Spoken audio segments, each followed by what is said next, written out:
हाँ जी, आज मैं याद, वरना मैंने याद नहीं रहता।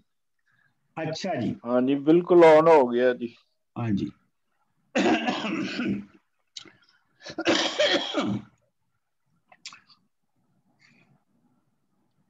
ਅੱਜ ਜਿਹੜਾ ਹੈ ਨਾ, ਮੈਂ ਚਾਹੁੰਦਾ ਹਾਂ ਕਿ ਅਸੀਂ ਆਰਟੀਫਿਸ਼ੀਅਲ ਇੰਟੈਲੀਜੈਂਸ ਦੇ ਮਸਲੇ ਨੂੰ ਅਸੀਂ ਸ਼ੁਰੂ ਕਰੀਏ। ਅੱਜ ਦੇ ਜਿਹੜੇ ਅਮਲੀ ਪ੍ਰੋਬਲਮ ਜਿਨ੍ਹਾਂ ਨੂੰ ਅਸੀਂ, ਜਿਨ੍ਹਾਂ ਦਾ ਜਿਹੜੇ ਸਾਡੇ ਸਾਹਮਣੇ ਨੇ, ਉਹ ਕੀ ਨੇ। ਮਿਸਾਲ ਦੇ ਤੌਰ ਦੇ ਉੱਤੇ ਜਿਹੜੀ ਮੇਰੇ ਜ਼ਿਹਨ ਦੇ ਵਿੱਚ ਆ ਰਹੀ ਹੈ ਗੱਲ, ਉਹ ਇਹ ਹੈਗੀ ਹੈ ਕਿ ਮਿਸਾਲ ਦੇ ਤੌਰ ਦੇ ਉੱਤੇ ਕਰੋਨਾ ਆਈ ਹੈ।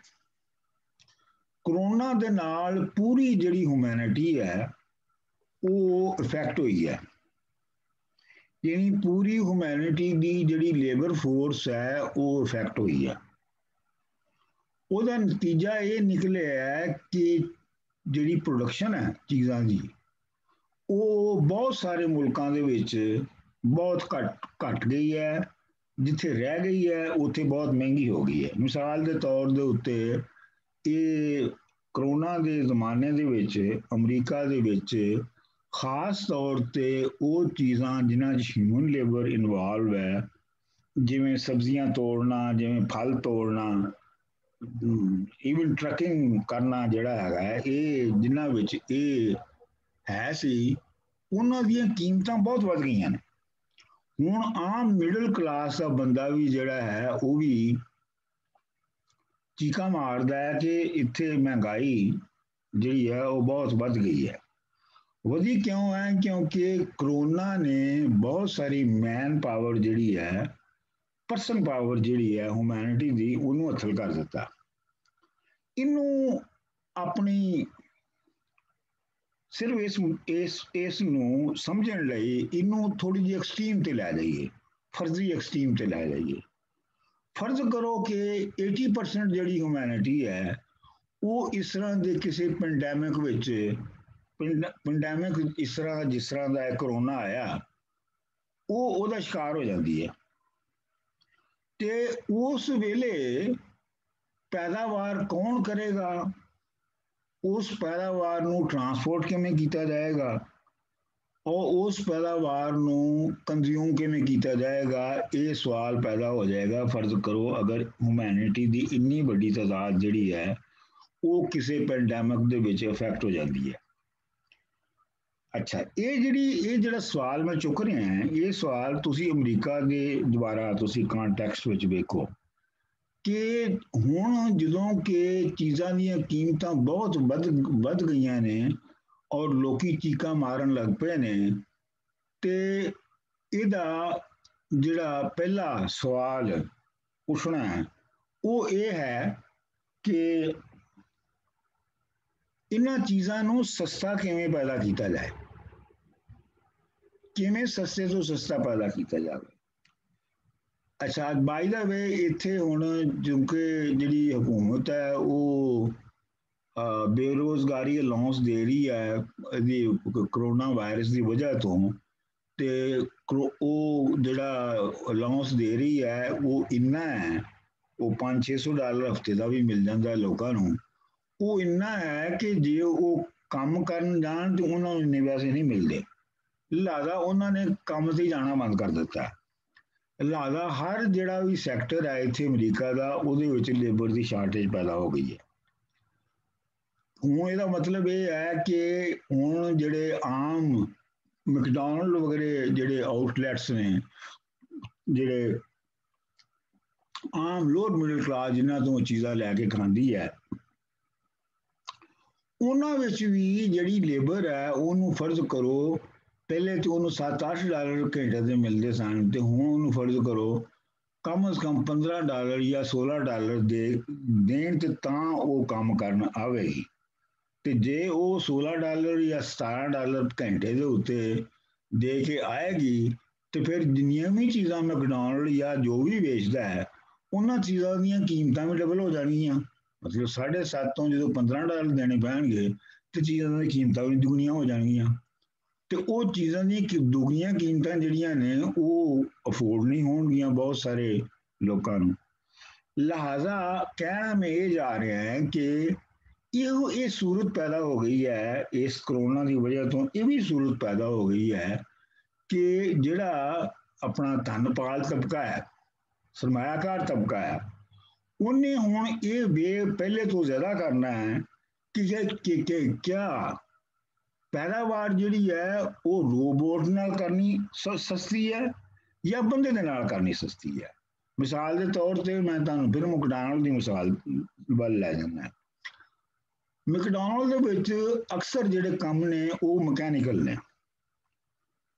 अगर मैकडॉनल्ड चाहे तो उन्होंने 90% जिहड़ा है आटोमैटिक कर सकता है और रोबोट जिहड़े ने वो काम कर सकते हैं जिहड़े कि इस वेले वर्कर कर रहे हैं। लिहाजा हुण जिहड़ी दुनिया के सरमायाकार ने धनपाल ने कैपिटलिस्ट ने उन्हां लई जिहड़ी वेज है उहदे उत्ते जाण तो बाद उन्हां लई हुण ये रियलिस्टिक चॉइस आ गया है कि वो अपना रोबोट बनाउण और खरीदण या बंदे ने इस्तेमाल करन। ये बुनियादी तौर पर आ गया। वैसे भी तुसी ये देखो कि अमरीका जिहड़ा है खास तौर पर दो वड्डियां ताकतां ने अमरीका ते चीन है। वैसे भी ये है कि अमरीका दे विच जिहड़ा वेज दा लैवल है जिहड़ा तनखाहां दा और उजरतां दा जिहड़ा लैवल है उन्हां उजरतां दे उत्ते वो चीन और इस तरह के दूजे मुल्कां दा कदी मुकाबला कर ही नहीं सकदा क्योंकि उत्थे वेज लैवल रिलेटिवली बहुत घट है।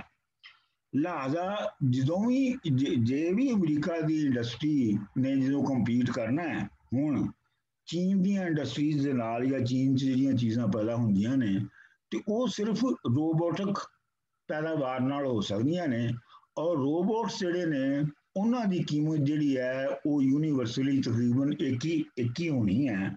उन्ने दा ही वो चीन च बनना उन्ने दा ही वो इत्थे बनना है या जिस तरह भी हुंदा है। ते फिर जे रोबोट दे नाल चीज़ां बननियां शुरू हो जांदियां ने अमरीका दे विच जिवें कारां दी इंडस्ट्री विच रोबोट जिहड़े ने वो लगे ने ते फिर कंपैटिबल भी हो सकता है।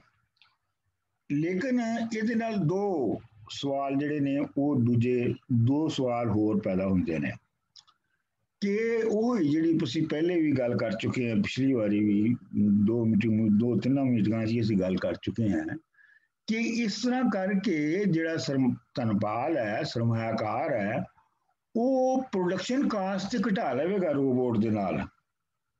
यानी मतलब मजदूर नालों सस्ता पेगा उन्होंने रोबोट और उहदे नाल वो अपनी कास्ट बहुत घटा लेगा। लेकिन जे मजदूर वो रखता ही नहीं है तो जिहड़ा पूरा मजदूर या कामकार वाला तबका है उन्होंने तो पैसे नहीं मिलने कितों भी। तो जे उन्होंने पैसे नहीं मिलने तो भावें मैकडॉनल्ड जिहड़ा है वो अज तो भी अद्धियां कीमतां करदा होवे रोबोट ला के तो उन्होंने खरीदण कौन जाएगा।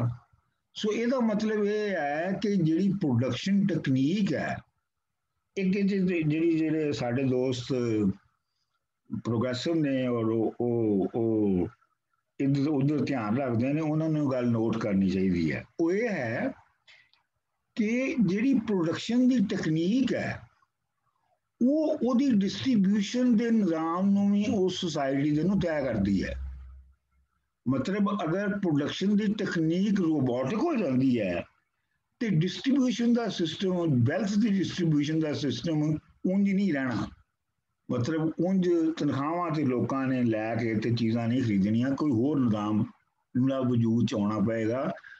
जिहड़ी प्रोडक्शन की टेक्नीक हुंदी है उहदे विच ही दोबारा मैं कह रहा उहदे विच ही उहदी डिस्ट्रीब्यूशन किवें होनी है वो भी लुकी हुंदी है एक गल। दूजी गल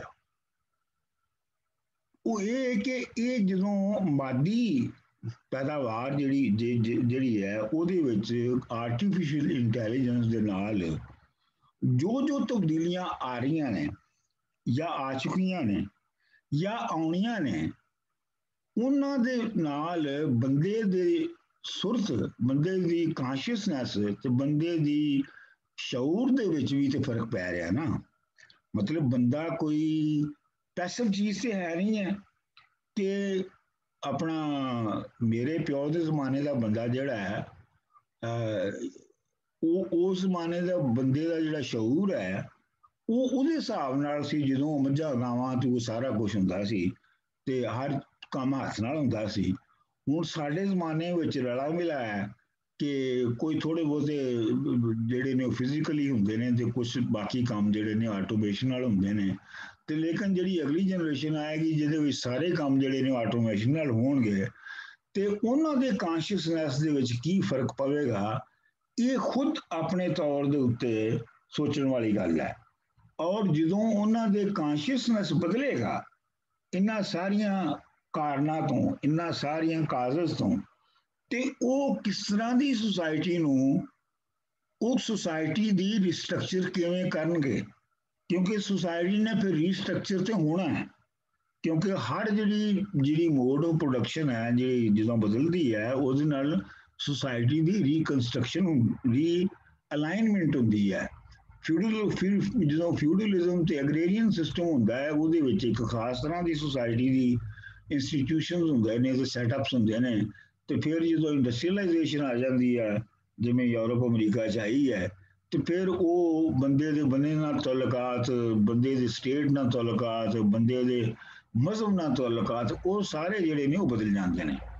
ਹੁਣ ਮਸਲਾ ਮੇਰਾ ਇਹ ਹੈ ਜਿਹੜਾ ਮੈਂ ਸੋਚਣਾ ਹੈ ਔਰ ਜਿਹੜਾ ਮੈਂ ਚਾਹੁੰਦਾ ਕਿ ਤੁਸੀਂ ਵੀ ਇਸ ਗੱਲ ਤੇ ਸੋਚੋ ਕਿ ਜਦੋਂ ਪੂਰੀ ਆਟੋਮੇਸ਼ਨ ਹੋ ਜਾਏਗੀ, ਅਗਰ 90% ਆਟੋਮੇਸ਼ਨ ਹੋ ਜਾਂਦੀ ਹੈ ਤੇ ਬੰਦੇ ਦੀ ਜਿਹੜੀ ਸੁਰਤ ਹੈ ਉਹਦੇ ਉੱਤੇ ਉਹਦਾ ਕੀ ਅਸਰ ਪਵੇਗਾ, ਔਰ ਉਸ ਵੇਲੇ ਬੰਦਾ ਜਿਹੜਾ ਹੈ ਉਹ ਕਿਸ ਤਰ੍ਹਾਂ ਦੀ ਸੁਸਾਇਟੀ ਕੰਸਟਰਕਟ ਕਰਨਾ ਚਾਹੇਗਾ ਜਾਂ ਇਸ ਸੁਸਾਇਟੀ ਨੂੰ ਕਿੰਜ ਮੋਲਡ ਕਰਨਾ ਚਾਹੇਗਾ।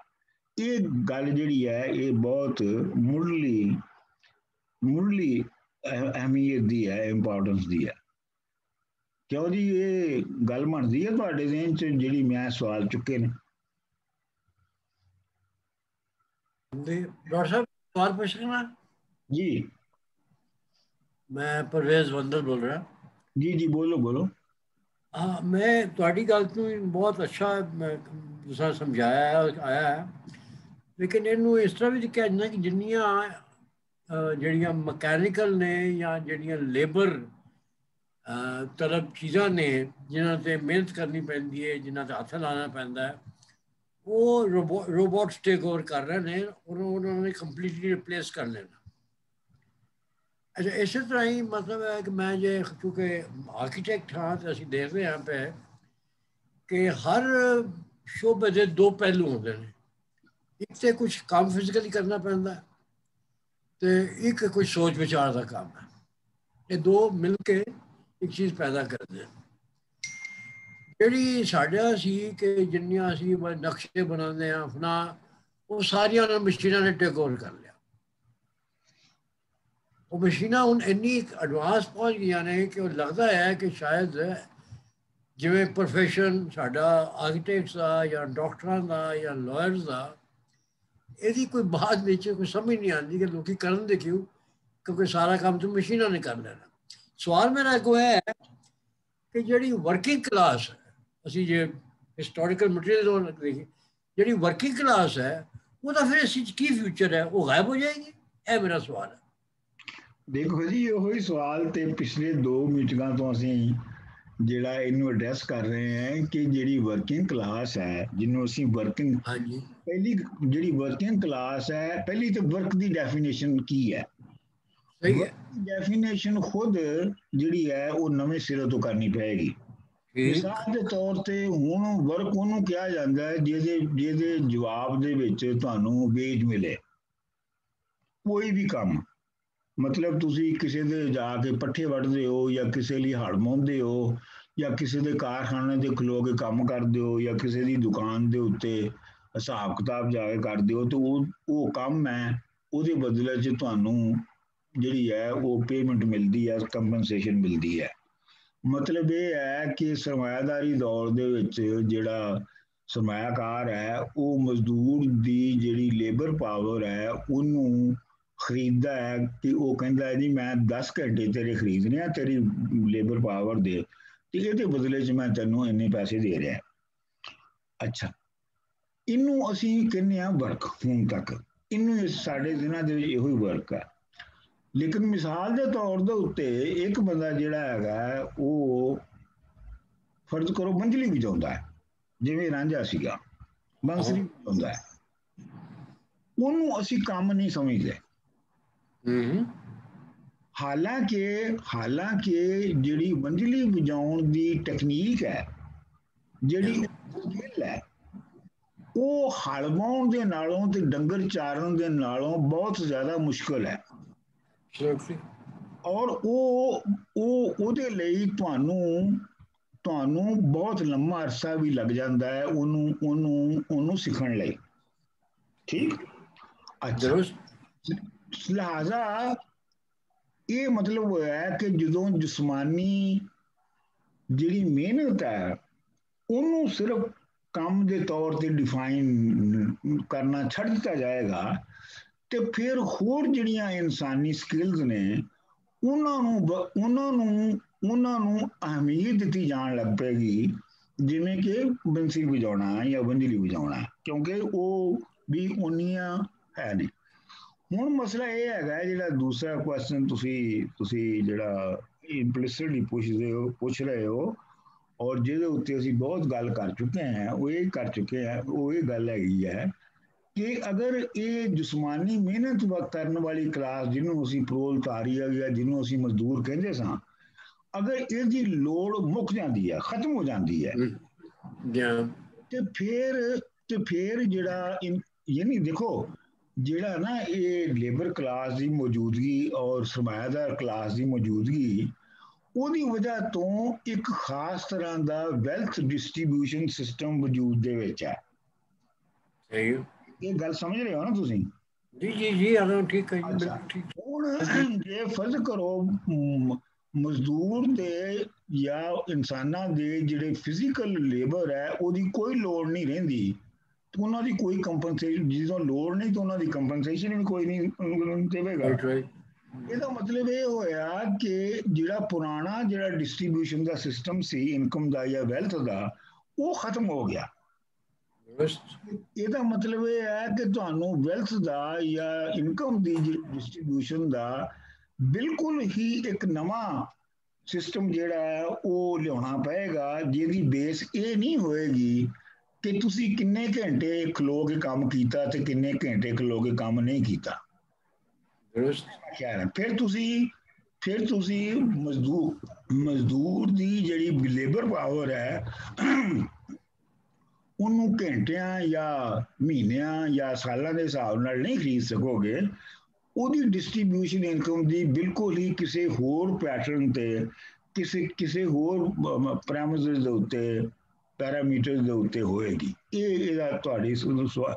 ਹੁਣ ਉਹ ਮੈਂ ਤੁਹਾਨੂੰ ਉਹਦਾ ਦੱਸਿਆ ਸੀਗਾ ਕਿ ਜਿਹੜਾ ਹੁਣ ਤੱਕ ਜਿਹੜਾ ਕਨਸੈਪਟ ਡਿਸਕਸ ਹੋ ਰਿਹਾ ਹੈ ਦੁਨੀਆ ਦੇ ਵਿੱਚ, ਉਹ ਤੇ ਯੂਨੀਵਰਸਲ ਇਨਕਮ ਦਾ ਹੈ ਕਿ ਜਿਵੇਂ ਅਮਰੀਕਾ, ਬਰਤਾਨੀਆ ਦੇ ਵਿੱਚ ਬਹੁਤ ਸਾਰੀਆਂ ਚੀਜ਼ਾਂ ਆਲਰੇਡੀ ਜਿਹੜੀਆਂ ਨੇ ਉਹ ਸੁਸਾਇਟੀ ਵੱਲੋਂ ਜਾਂ ਸਟੇਟ ਵੱਲੋਂ ਲੋਕਾਂ ਨੂੰ ਫਰਾਹਮ ਕੀਤੀਆਂ ਜਾ ਰਹੀਆਂ ਨੇ।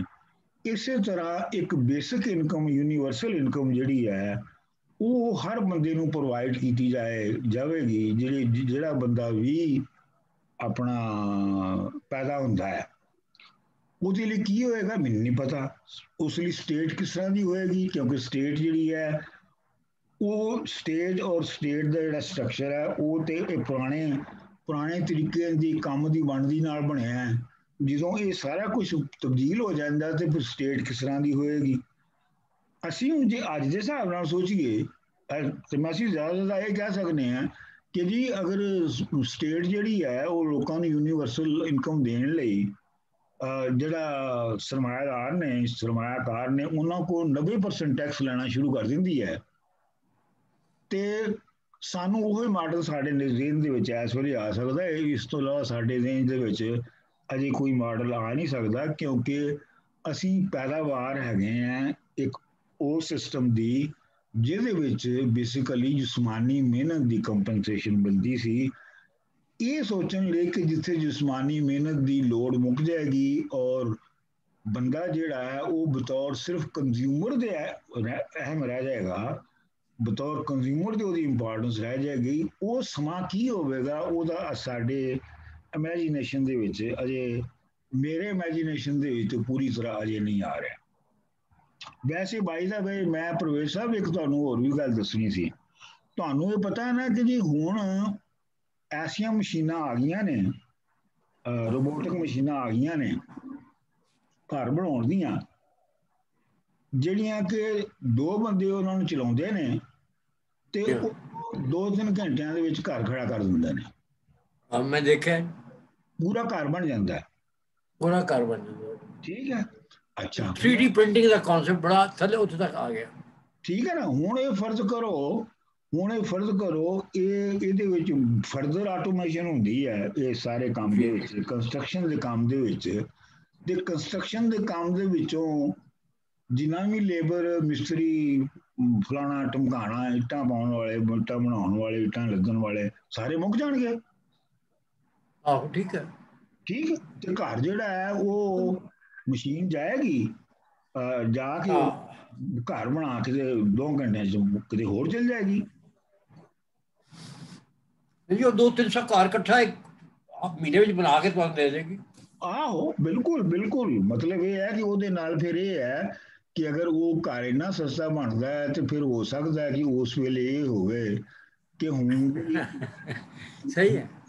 ਦੇਖੋ ਨਾ, ਹੁਣ ਜਿਹੜੀ ਇਨਕਮ ਹੈ ਲੋਕਾਂ ਦੀ ਉਹਦੇ ਵਿੱਚੋਂ ਤਾਂ ਮੈਨੂੰ ਨਹੀਂ ਪਤਾ ਲਾਹੌਰ ਵਿੱਚ ਕਿਵੇਂ ਹੈ, ਲੇਕਿਨ ਮੇਰਾ ਖਿਆਲ ਹੈ ਅਮਰੀਕਾ ਦੇ ਵਿੱਚ ਇਹ ਬਹੁਤ ਆਮ ਹੈ ਕਿ ਤਕਰੀਬਨ ਤੁਹਾਡੀ ਇਨਕਮ ਦਾ 50% ਹਿੱਸਾ ਜਿਹੜਾ ਨਾ ਤੁਹਾਡੀ ਹਾਊਸਿੰਗ ਐਕਸਪੈਂਸ ਯਾਨੀ ਘਰ ਦੇ ਐਕਸਪੈਂਸ ਤੇ ਜਾਂਦਾ ਹੈ। ਸਹੀ ਗੱਲ ਹੈ। ਤੇ ਜੇ ਫਰਜ਼ ਕਰੋ ਅਮਰੀਕਾ ਦੇ ਜਗ੍ਹਾ ਤੇ ਬਹੁਤ ਖੁੱਲੀ ਪਈ ਹੈ, ਅਗਰ ਇਸ ਤਰ੍ਹਾਂ ਮਸ਼ੀਨਾਂ ਘਰ ਬਣਾ ਕੇ ਲੋਕਾਂ ਨੂੰ ਸਸਤੇ ਦੇਣ ਲੱਗ ਪੈਣ ਤੇ ਇਹਦਾ ਮਤਲਬ ਹੈ ਕਿ ਫਿਰ ਕਿਰਾਏ ਲਈ ਤੇ ਕੋਈ ਲੋੜ ਨਹੀਂ ਹੋਏਗੀ ਲੋਕਾਂ ਨੂੰ ਪੈਸੇ ਇਕੱਠੇ ਕਰਨ ਦੀ। ਮੈਂ ਪੋਸਿਬਿਲਿਟੀਜ਼ ਦਾ ਜੀ ਨਹੀਂ ਡਾਕਟਰ ਸਾਹਿਬ ਮੇਰੀ ਇਜਾਜ਼ਤ ਜੀ। ਮੈਂ ਮਤਲਬ ਬਿਲਕੁਲ 100% ਤੁਸੀਂ ਜਿਹੜਾ ਦੱਸਿਆ ਬਿਲਕੁਲ ਸਹੀ ਹੈ। ਮੈਂ ਸਿਰਫ ਇਸ ਇਹ ਦੇਖਣਾ ਚਾਹੁੰਦਾ ਸੀ ਕਿ ਇਹ ਜਿਹੜਾ ਤੁਸੀਂ ਜਿਹੜੀ ਤਸਵੀਰ ਬਣਾਈ ਹੈ ਆਉਣ ਵਾਲੇ ਟਾਈਮ ਦੀ, ਇਹਨੂੰ ਠੀਕ ਹੈ ਲੱਗਦਾ ਕਿ ਕੱਲ ਪਰਸੋਂ ਵੀ ਆ ਜਾਣਾ, ਬਟ ਅਗੇ ਥੋੜਾ ਜਿਹਾ ਚਿਰ ਲੱਗੇਗਾ। ਖਾਸ ਤੌਰ ਤੇ ਜੋ ਸਾਡੇ ਜਿਹੇ ਮੁਲਕਾਂ 'ਚ, ਮੈਂ ਅਮਰੀਕਾ ਦੀ ਗੱਲ ਨਹੀਂ ਕਰ ਰਿਹਾ, ਉਹ ਸਾਡੇ ਜਿਹੇ ਮੁਲਕ, ਇਹਦਾ ਮਤਲਬ ਹੈ ਕਿ ਸਾਡੀ ਬਹੁਤ ਸਾਰੇ ਲੋਕ ਜਿਹੜੇ ਹੱਥੀਂ ਕੰਮ ਕਰਦੇ ਨੇ, ਖੇਤਾਂ ਵਿੱਚ ਕੰਮ ਕਰਦੇ ਸਨ, ਉਹਨਾਂ ਦਾ ਕੰਮ ਮੁੱਕ ਜਾਣਾ। ਔਰ ਇੱਥੇ ਦੀ ਸਟੇਟਸ ਹੈ ਜਿਹੜੀਆਂ ਇੱਥੇ ਦੀਆਂ ਸਟੇਟਸ ਨੇ, ਉਹਨਾਂ ਕੋਲ ਵਸਾਇਲ ਨਹੀਂ ਹਨ ਕਿ ਉਹਨਾਂ ਨੂੰ ਇਨਕਮ ਬਗੈਰ ਕੰਮ ਤੋਂ ਦੇ ਸਕਣ। ਤੋ ਇੱਥੇ ਇਹਦਾ ਮਤਲਬ ਕਿ ਬਹੁਤ ਲੰਬੀ ਚੌੜੀ ਤਾਦਾਦ ਨੂੰ ਕਾਫੀ ਮੁਸ਼ਕਲਾਂ ਪੇਸ਼ ਆਉਣ ਵਾਲੀਆਂ ਨੇ। ਬਸ ਬਹਰਾਲ ਇਹ ਹੈ ਕਿ ਇਹ ਜਿਹੜੀ ਹੈ ਨਾ ਆਪਣਾ ਦੁਨੀਆ ਦੇ ਵਿੱਚ, ਇੱਕ ਤੇ ਅਸੀਂ ਗੱਲ ਕੀਤੀ ਹੈ ਕਿ ਵਿਦਿਨ ਇਹ ਸੋਸਾਇਟੀ, ਇਹ ਗਿਵਨ ਸੋਸਾਇਟੀ, ਖਾਸ ਮੁਆਸ਼ਰੇ ਦੇ ਅੰਦਰ ਜਿਹੜੇ ਇਨਕਮ ਡਿਸਟ੍ਰੀਬਿਊਸ਼ਨ ਦੇ ਜਿਹੜੇ ਪੈਰਾਮੀਟਰਸ ਨੇ ਉਹਨਾਂ ਨੇ ਟੋਟਲੀ ਤਬਦੀਲ ਹੋ ਜਾਣਾ। ਇਹ ਇੱਕ ਅਸੀਂ ਗੱਲ ਕੀਤੀ ਹੈ। ਸਹੀ ਹੈ ਜੀ। ਅਸੀਂ ਅਗਲੇ ਕਿਸੇ ਲੈਕਚਰ ਦੇ ਵਿੱਚ, ਅਗਲੇ ਕਿਸੇ ਬਹਿਸ ਦੇ ਵਿੱਚ ਇਹ ਗੱਲ ਕਰਾਂਗੇ ਕਿ ਜਿਹੜੀ ਆਟੋਮੇਸ਼ਨ ਹੈ ਉਹਦੇ ਨਾਲ ਬਿਟਵੀਨ ਨੇਸ਼ਨਸ ਵੈਲਥ ਕਿਵੇਂ ਡਿਵਾਈਡ ਹੋਣੀ ਹੈ। ਬਿਲਕੁਲ ਸਹੀ ਗੱਲ। ਨੈਸ਼ਨਲ ਲੈਵਲ ਦੇ ਉੱਤੇ ਜਿਹੜੀ ਵੈਲਥ ਹੈ, ਜਿਹੜੀ ਬਹੁਤ ਸਾਰੇ ਡਿਵਾਈਡ ਹੈ ਜਿਸ ਤਰ੍ਹਾਂ ਹੋ ਰਹੀ ਹੈ, ਉਹਨੇ ਵੀ ਤੇ ਆਪਣਾ ਉਹ ਵੀ ਚੇਂਜ ਹੋਏਗਾ। ਮੈਂ ਉਹਦਾ ਤੁਹਾਨੂੰ ਹਿੰਟ ਕਰਾ ਦਿੰਦਾ ਹੈ ਕਿ ਚੂੰਕਿ ਜਿਹੜੀ ਆਪਣਾ ਆਟੋਮੇਸ਼ਨ ਦੀ ਜਿਹੜੀ ਬਹੁਤ ਹੀ ਇੱਕ ਵੱਡਾ ਰਿਜ਼ਲਟ ਨਿਕਲ ਰਿਹਾ ਹੈ, ਉਹ ਇਹ ਹੈ ਕਿ ਸਰਮਾਇਆ ਜਿਹੜਾ ਹੈ ਉਹ ਚੰਦ ਲੋਕਾਂ ਦੇ ਹੱਥਾਂ ਦੇ ਵਿੱਚ ਕੰਸੈਂਟਰੇਟ ਹੋ ਰਿਹਾ ਹੈ ਬਹੁਤ ਤੇਜ਼ੀ ਨਾਲ। ਵਿਨਰ ਟੇਕਸ ਆਲ। ਤੇ ਜੇ ਅਗਰ ਇਹੋ ਹੀ ਮਾਡਲ ਦੁਨੀਆ ਤੇ ਵੀ ਅਪਲਾਈ ਹੋਇਆ ਤੇ ਫਿਰ ਇਹ ਹੋਏਗਾ ਕਿ ਜਿਹੜੇ ਗਰੀਬ ਮੁਲਕ ਨੇ ਉਹ ਹੋਰ ਗਰੀਬ ਹੋ ਜਾਣਗੇ ਤੇ ਅਮੀਰ ਮੁਲਕ ਜਿਹੜੇ ਨੇ ਉਹ ਹੋਰ ਅਮੀਰ ਮੁਲਕ ਹੋ ਜਾਣਗੇ। ਕਿਉਂਕਿ ਗਰੀਬ ਮੁਲਕਾਂ ਦੇ ਕੋਲ ਇਸ ਵੇਲੇ ਜਿਹੜਾ ਐਡਵਾਂਟੇਜ ਥੋੜਾ ਬਹੁਤਾ ਹੈਗਾ ਉਹ ਚੀਪਰ ਲੇਬਰ ਦਾ ਹੈ। ਤੇ ਜੇ ਫਰਜ਼ ਕਰੋ ਲੇਬਰ ਦੀ ਲੋੜ ਹੀ ਨਹੀਂ ਰਹਿੰਦੀ, ਸਹੀ ਹੈ, ਤੇ ਫਿਰ ਉਹ ਕਿੱਥੋਂ ਕਮਾਉਣਗੇ? ਉਹ ਹੋਰ ਗਰੀਬ ਹੋ ਜਾਣਗੇ। ਸਹੀ ਹੈ, ਇਹ ਜਿਹੜੀ ਬਹਿਸ ਹੈ ਇਹ ਅਸੀਂ ਫੇਰ ਕਿਸੇ ਦਿਨ ਕਰਾਂਗੇ। ਠੀਕ ਹੈ। ਹਾਂਜੀ, ਅੱਛਾ, ਲੇਕਿਨ ਇਹ ਹੈ ਕਿ ਹੁਣ ਮੈਂ ਜਿਹੜਾ ਹਾਲਾਤ ਹਾਜ਼ਰਾ ਦੇ ਉੱਤੇ ਤੋਂ ਹੀ ਅਸੀਂ ਆਰਟੀਫਿਸ਼ੀਅਲ ਇੰਟੈਲੀਜੈਂਸ ਵੱਲ ਜਾਂਦੇ ਹਾਂ ਕਿ ਦੇਖੋ ਕਿ ਇਹ ਇਜ਼ਰਾਈਲ ਦੀ ਔਰ ਫਲਸਤੀਨੀਆਂ ਦੀ ਲੜਾਈ ਹੋਈ ਹੈ ਗਜ਼ਾ ਦੇ ਵਿੱਚ, ਤੇ ਦੋਵਾਂ ਸਾਈਡਾਂ ਨੇ ਇੱਕ ਦੂਸਰੇ ਦੇ ਉੱਤੇ ਮਿਜ਼ਾਈਲ ਮਾਰੇ ਨੇ। ਜ਼ਾਹਰ ਗੱਲ ਹੈ ਕਿ ਜਿਹੜੇ ਫਲਸਤੀਨੀ ਨੇ ਉਹਨਾਂ ਵਿਚਾਰਿਆਂ ਕੋਲ ਤੇ ਉਸ ਤਰ੍ਹਾਂ ਦੇ ਮਿਜ਼ਾਈਲ ਨਹੀਂ ਹੈਗੇ ਜਿਸ ਤਰ੍ਹਾਂ ਦੇ ਮਾਡਰਨ ਮਿਜ਼ਾਈਲ ਹੁੰਦੇ ਨੇ, ਲੇਕਿਨ ਇਸਰਾਈਲ ਨੇ ਜਿਹੜੇ ਮਿਜ਼ਾਈਲ ਮਾਰੇ ਨੇ ਉਹਨਾਂ ਦੀ ਅਗਰ ਤੁਸੀਂ ਐਕੂਰੇਸੀ ਦੇਖੋ ਤੇ ਉਹ 100% ਐਕੂਰੇਸੀ ਹੈ। ਮਿਸਾਲ ਦੇ ਤੌਰ ਦੇ ਉੱਤੇ ਜਿਹੜੀ ਉਹਨਾਂ ਨੇ ਅਲ ਜਜ਼ੀਰਾ ਤੇ ਆਪਣਾ ਬਾਕੀ ਅਖਬਾਰਾਂ ਦੀ ਜਿਹੜੀ ਬਿਲਡਿੰਗ ਸੀ ਗਜ਼ਾ ਦੇ ਵਿੱਚ, ਜਿਹੜੀ ਉਹਨਾਂ ਨੇ ਉਹ ਤਬਾਹ ਕੀਤੀ ਹੈ, ਉਹਨਾਂ ਨੇ 1 ਘੰਟਾ ਪਹਿਲੇ ਉਹਨਾਂ ਨੂੰ ਨੋਟਿਸ ਦਿੱਤਾ ਕਿ ਜੀ ਅਸੀਂ ਇੱਥੇ ਮਾਰਨ ਲੱਗੇ ਹਾਂ, ਮਿਜ਼ਾਈਲ ਮਾਰਨ ਲੱਗੇ ਹਾਂ। 1 ਘੰਟੇ ਬਾਅਦ ਉਹ ਜਿਹੜੇ ਆ ਉਹਨਾਂ ਨੇ ਉਹ ਬਿਲਡਿੰਗ ਨੂੰ ਇੱਕ ਮਿਜ਼ਾਈਲ ਮਾਰ ਕੇ ਬਿਲਕੁਲ ਤਬਾਹ ਕਰਤਾ। ਇਹਦਾ ਮਤਲਬ ਇਹ ਹੋਇਆ ਕਿ ਉਹ ਬਗੈਰ ਕਿਸੇ ਫੌਜ ਨੂੰ ਭੇਜਣ ਦੇ, ਬਗੈਰ ਈਵਨ ਜਹਾਜ਼ ਭੇਜਣ ਦੇ, ਉਹ ਇੱਕ ਮਿਸਲ ਨੂੰ ਇੰਜ ਪ੍ਰੋਗਰਾਮ ਕਰ ਸਕਦੇ ਨੇ ਕਿ ਉਹ ਮਖਸੂਸ ਬਿਲਕੁਲ ਪਾਰਟਿਕੂਲਰ ਛੋਟੀ ਤੋਂ ਛੋਟੀ ਚੀਜ਼ ਨੂੰ ਵੀ ਟਾਰਗੇਟ ਕਰ ਸਕਦੇ ਨੇ। ਠੀਕ ਹੈ, ਇਹ ਤੇ ਜੰਗ ਦੀ ਟੈਕਨੋਲੋਜੀ ਹੋ ਗਈ। ਲੇਕਿਨ ਹੁਣ ਤੁਸੀਂ ਇਸ ਜੰਗ ਦੀ ਟੈਕਨੋਲੋਜੀ ਨੂੰ ਕੰਜ਼ਿਊਮਰ ਦੀ ਟੈਕਨੋਲੋਜੀ ਦੇ ਵਿੱਚ ਬਦਲੋ। ਅਗਰ ਇਹੋ ਕੁਝ ਇੰਪਲੀਮੈਂਟ ਜੇ ਕੰਜ਼ਿਊਮਰ ਮਾਰਕੀਟ ਦੇ ਵਿੱਚ ਹੋਣਾ ਸ਼ੁਰੂ ਹੋ ਜਾਏ ਤੇ ਫਿਰ ਕੀ ਹੋਏਗਾ? ਮਿਸਾਲ ਦੇ ਤੌਰ ਤੇ ਅਗਰ ਤਲ ਅਵੀਵ ਤੋਂ ਮਿਸਲ ਨੂੰ ਆਰਟੀਫਿਸ਼ੀਅਲ ਇੰਟੈਲੀਜੈਂਸ ਦੇ ਨਾਲ ਇਵੇਂ ਪ੍ਰੋਗਰਾਮ ਕੀਤਾ ਜਾ ਸਕਦਾ ਹੈ ਕਿ ਉਹ ਸਾਰੇ ਸ਼ਹਿਰ ਦੇ ਵਿੱਚੋਂ ਇੱਕ ਬਿਲਡਿੰਗ ਨੂੰ ਸਿਲੈਕਟ ਕਰਕੇ ਤਬਾਹ ਕਰੇ, ਬਾਕੀਆਂ ਨੂੰ ਕੁਛ ਨਾ ਕਰੇ, ਤੇ ਇਸੇ ਤਰੀਕੇ ਕਿਹਾ ਇਹ ਨਹੀਂ ਹੋ ਸਕਦਾ ਕਿ ਐਮਾਜ਼ੋਨ ਜਿਹੜਾ ਹੈ ਉਹਦੇ ਕੋਲ ਐਸੇ ਜਿਹੜੇ ਵਹੀਕਲਸ ਨੇ ਉਹ ਆ ਜਾਣ ਕਿ ਜਿਨ੍ਹਾਂ ਨੂੰ ਇਵੇਂ ਪ੍ਰੋਗਰਾਮ ਕੀਤਾ ਜਾਵੇ ਕਿ ਉਹ ਮੇਰੇ ਘਰ ਬਗੈਰ ਕਿਸੇ ਬੰਦੇ ਦੇ ਆਉਣ ਦੇ ਉਹ ਮੇਰੇ ਘਰ ਮੇਰਾ ਸਮਾਨ ਉਤਾਰ ਦੇਣ, ਅਗਲੇ ਘਰ ਚਲੇ ਦਾ ਸਮਾਨ ਉਤਾਰ ਦੇਣ। ਇਹਦੀ ਪੋਸੀਬਿਲਿਟੀ ਜਿਹੜੀ ਹੈ, ਜੇ ਇਹ ਆਮ ਤੌਰ ਤੇ ਵੈਸੇ ਮੈਂ ਤੁਹਾਨੂੰ ਦੱਸਾਂ ਕਿ ਬਹੁਤ ਸਾਰੀ ਟੈਕਨੋਲੋਜੀ ਜਿਹੜੀ ਹੈ ਨਾ ਉਹ ਪਾਸ ਦੇ ਵਿੱਚ ਉਹ ਪਹਿਲੇ ਫੌਜੀ ਜ਼ਰੂਰਤਾਂ ਲਈ ਬਣੀ ਤੇ ਫਿਰ ਬਾਅਦ ਦੇ ਵਿੱਚ ਉਹਨੂੰ ਸਿਵਲੀਅਨ ਲਈ ਇਸਤੇਮਾਲ ਕੀਤਾ ਗਿਆ। ਮਿਸਾਲ ਦੇ ਤੌਰ ਤੇ ਜਿਹੜਾ ਇੰਟਰਨੈਟ ਹੈ ਇਹ ਤੇ ਬੇਸਿਕਲੀ ਆਰਮੀ ਦੀ ਲੋੜਾਂ ਲਈ ਪੈਂਟਾਗਨ ਨੇ ਜਿਹੜਾ ਹੈ ਉਹ ਡਿਵੈਲਪ ਕੀਤਾ ਸੀ, ਤੇ ਇਹ ਜਦੋਂ ਲੋਕਾਂ ਦੇ ਕੋਲ ਪਹੁੰਚਿਆ ਤੇ ਉਹ ਤੇ ਬਹੁਤ ਚਿਰ ਬਾਅਦ ਪਹੁੰਚੇ। ਉਸ ਤੋਂ ਬਹੁਤ ਪਹਿਲੇ ਇੰਟਰਨੈਟ ਜਿਹੜਾ ਉਹ ਪੈਂਟਾਗਨ ਦੇ ਵਿੱਚ ਇਸਤੇਮਾਲ ਹੋ ਰਿਹਾ ਸੀਗਾ। ਤੇ ਮੇਰਾ ਮਤਲਬ ਹੈ ਕਿ ਇਹ ਜਿਹੜੀ ਲੜਾਈ ਦੀ ਜੇ ਇਹਨੂੰ ਤੁਸੀਂ ਟ੍ਰਾਂਸਲੇਟ ਕਰੋ ਕੰਜ਼ਿਊਮਰ ਮਾਰਕੀਟ ਦੇ ਵਿੱਚ, ਤੇ ਫਿਰ ਜਿਹੜੀ ਸਮਾਨ ਦੀ ਸਪਲਾਈ ਹੈ ਉਹ ਦਾ ਵੀ ਢੰਗ ਜਿਹੜਾ ਹੈ ਉਹ ਬਦਲ ਜਾਏਗਾ। ਇੱਕ ਤਾਂ ਗੱਲ ਸਾਨੂੰ ਅੱਗੇ ਆਲਰੇਡੀ ਪਤਾ ਲੱਗ ਚੁੱਕੀ ਹੈ, ਉਹ ਇਹ ਹੈਗੀ ਹੈ ਕਿ ਅਗਲੇ 4-5 ਸਾਲਾਂ ਦੇ ਵਿੱਚ ਮੋਸਟਲੀ ਜਿਹੜੀ ਸਪਲਾਈ ਹੈ, ਲੌਂਗ ਡਿਸਟੈਂਸ ਸਪਲਾਈ ਜਿਹੜੀ ਹੈ ਉਹ ਸੈਲਫ ਡਰਿਵਨ ਟਰੱਕਾਂ ਤੇ ਹੋਣੀ ਹੈ। ਉਹਦੇ ਐਕਸਪੈਰੀਮੈਂਟ ਵੀ ਹੋ ਚੁੱਕੇ ਨੇ। ਇਹ ਮੇਰੇ ਲਾਗੇ ਵੀ ਇੱਕ ਰੂਟ ਹੈਗਾ, ਰੂਟ 66, ਉਹਦੇ ਉੱਤੇ ਉਹਨਾਂ ਨੇ ਉਹ ਸੈਲਫ ਡਰਾਈਵਿੰਗ ਟਰੱਕ ਚਲਾਏ ਸਨ, ਦੇਖਣ ਲਈ ਕਿ ਉਹ ਕਿੰਨਾ ਕੁ ਨੁਕਸਾਨ ਕਰਦੇ ਨੇ ਤੇ ਉਹਨਾਂ ਨੂੰ ਕਿੰਨੇ ਕੁ ਇਫੈਕਟ ਹੁੰਦੇ। ਲੇਕਿਨ ਇਹ ਆਮ ਮੰਨਿਆ ਜਾ ਰਿਹਾ ਹੈ ਕਿ ਕੁਝ ਸਾਲਾਂ ਦੇ ਵਿੱਚ ਟਰੱਕ ਜਿਹੜੇ ਨੇ ਉਹਨਾਂ ਨੇ ਤੇ ਸੈਲਫ ਡਰਾਈਵਿੰਗ ਹੋ ਜਾਣਾ ਹੈ। ਮਤਲਬ ਉਹ ਕੈਲੀਫੋਰਨੀਆ ਚੋਂ ਚੁੱਕਣਗੇ ਸਮਾਨ ਤੇ ਉਹ ਵਰਜੀਨੀਆ ਦੇ ਵਿੱਚ ਸੇਫਵੇ ਜਾਂ ਮੈਕਡੋਨਲਡ ਦੇ ਉੱਤੇ ਲਿਆ ਕੇ ਤੇ ਉਹ ਆਪਣੇ ਆਪ ਹੀ ਲਾ ਦੇਣਗੇ। ਇਹ ਤੇ ਮਤਲਬ ਆਲਰੇਡੀ ਜਿਹੜਾ ਹੈ ਇਹ ਫੈਕਟਰ ਹੋ ਚੁੱਕਿਆ ਹੈ, ਇਹਦੇ ਤੇ ਜਲਦੀ ਅਮਲ ਹੋਣ ਵਾਲਾ ਹੈ। ਅਮਰੀਕਾ 'ਚ ਇਹਦੇ ਵਿੱਚ ਹੋ ਸਕਦਾ ਥੋੜੀ ਦੇਰ ਜ਼ਿਆਦਾ ਲੱਗੇ, ਲੇਕਿਨ ਚੀਨ ਦੇ ਵਿੱਚ ਤੇ ਇਹ ਆਲਰੇਡੀ ਕਾਫੀ ਹੱਦ ਤੱਕ ਇੰਪਲੀਮੈਂਟ ਹੋ ਰਿਹਾ ਹੈ, ਕਿਉਂਕਿ ਉਹ ਜਿਹੜੇ ਨਵੇਂ ਹਾਈਵੇਜ਼ ਔਰ ਨਵੀਆਂ ਸੜਕਾਂ ਬਣਾ ਰਹੇ ਨੇ, ਉਹ ਬਣਾ ਹੀ ਐਵੇਂ ਰਹੇ ਨੇ ਕਿ ਉਹਨਾਂ ਦੇ ਉੱਤੇ ਸੈਲਫ ਡਰਿਵਨ ਜਿਹੜੇ ਵਹੀਕਲਸ ਨੇ ਉਹ ਚੱਲ ਸਕਣ। ਤੇ ਮੇਰਾ ਕਹਿਣ ਦਾ ਮਤਲਬ ਹੈ ਕਿ ਇਹ ਜਿਹੜੀ ਕੰਜ਼ਿਊਮਰ ਮਾਰਕੀਟ ਹੈ, ਇਹਦੇ ਵਿੱਚੋਂ ਜਿਹੜੀ ਹਿਊਮਨ ਲੇਬਰ ਹੈ ਉਹ ਦੇ ਵੀ ਖਤਮ ਹੋ ਜਾਣ ਦੇ ਜਿਹੜੀ ਹੋਰਾਈਜ਼ਨ ਹੈ, ਜਿਹੜੀ ਪੋਸੀਬਿਲਿਟੀ ਹੈ, ਉਹ ਸਾਫ਼ ਨਜ਼ਰ ਆ ਰਹੀ ਹੈ। ਅਸੀਂ ਇਹ ਅਸੀਂ ਗੱਲ ਕਹਿ ਰਹੇ ਹਾਂ। ਪਹਿਲੇ ਅਸੀਂ ਕਿਹਾ ਸੀ ਉਹਦੇ ਬਾਰੇ 'ਚ ਮਸਲਨ ਆਪਣਾ ਹਾਊਸ ਬਿਲਡਿੰਗ ਦੇ ਵਿੱਚ ਕਿ ਕਿਵੇਂ ਮਸ਼ੀਨਾਂ ਜਿਹੜੀਆਂ ਨੇ ਆ ਰਹੀਆਂ ਨੇ, ਜਿਹੜੀਆਂ ਲੇਬਰ ਨੂੰ ਔਰ ਬਾਕੀ ਸਕਿੱਲਸ ਨੂੰ ਮੁਕਾ ਰਹੀਆਂ ਨੇ। ਹੁਣ ਅਸੀਂ ਟਰੱਕਿੰਗ ਦੇ ਵਿੱਚ ਕਹਿ ਰਹੇ ਹਾਂ, ਅਸੀਂ ਇਸ ਤਰ੍ਹਾਂ ਆਪਣਾ ਆਵਦ ਜੀ, ਤੁਸੀਂ ਇਸ ਸਿਲਸਿਲੇ 'ਚ ਕੁਝ ਕਹਿਣਾ ਚਾਹੋਗੇ ਜਾਂ ਇਸ ਵਾਰੀ ਕਿਹੜੀ ਇੰਡਸਟਰੀ ਤੇ ਤੁਸੀਂ ਕੰਸਨਟਰੇਟ ਕੀਤਾ ਹੈ?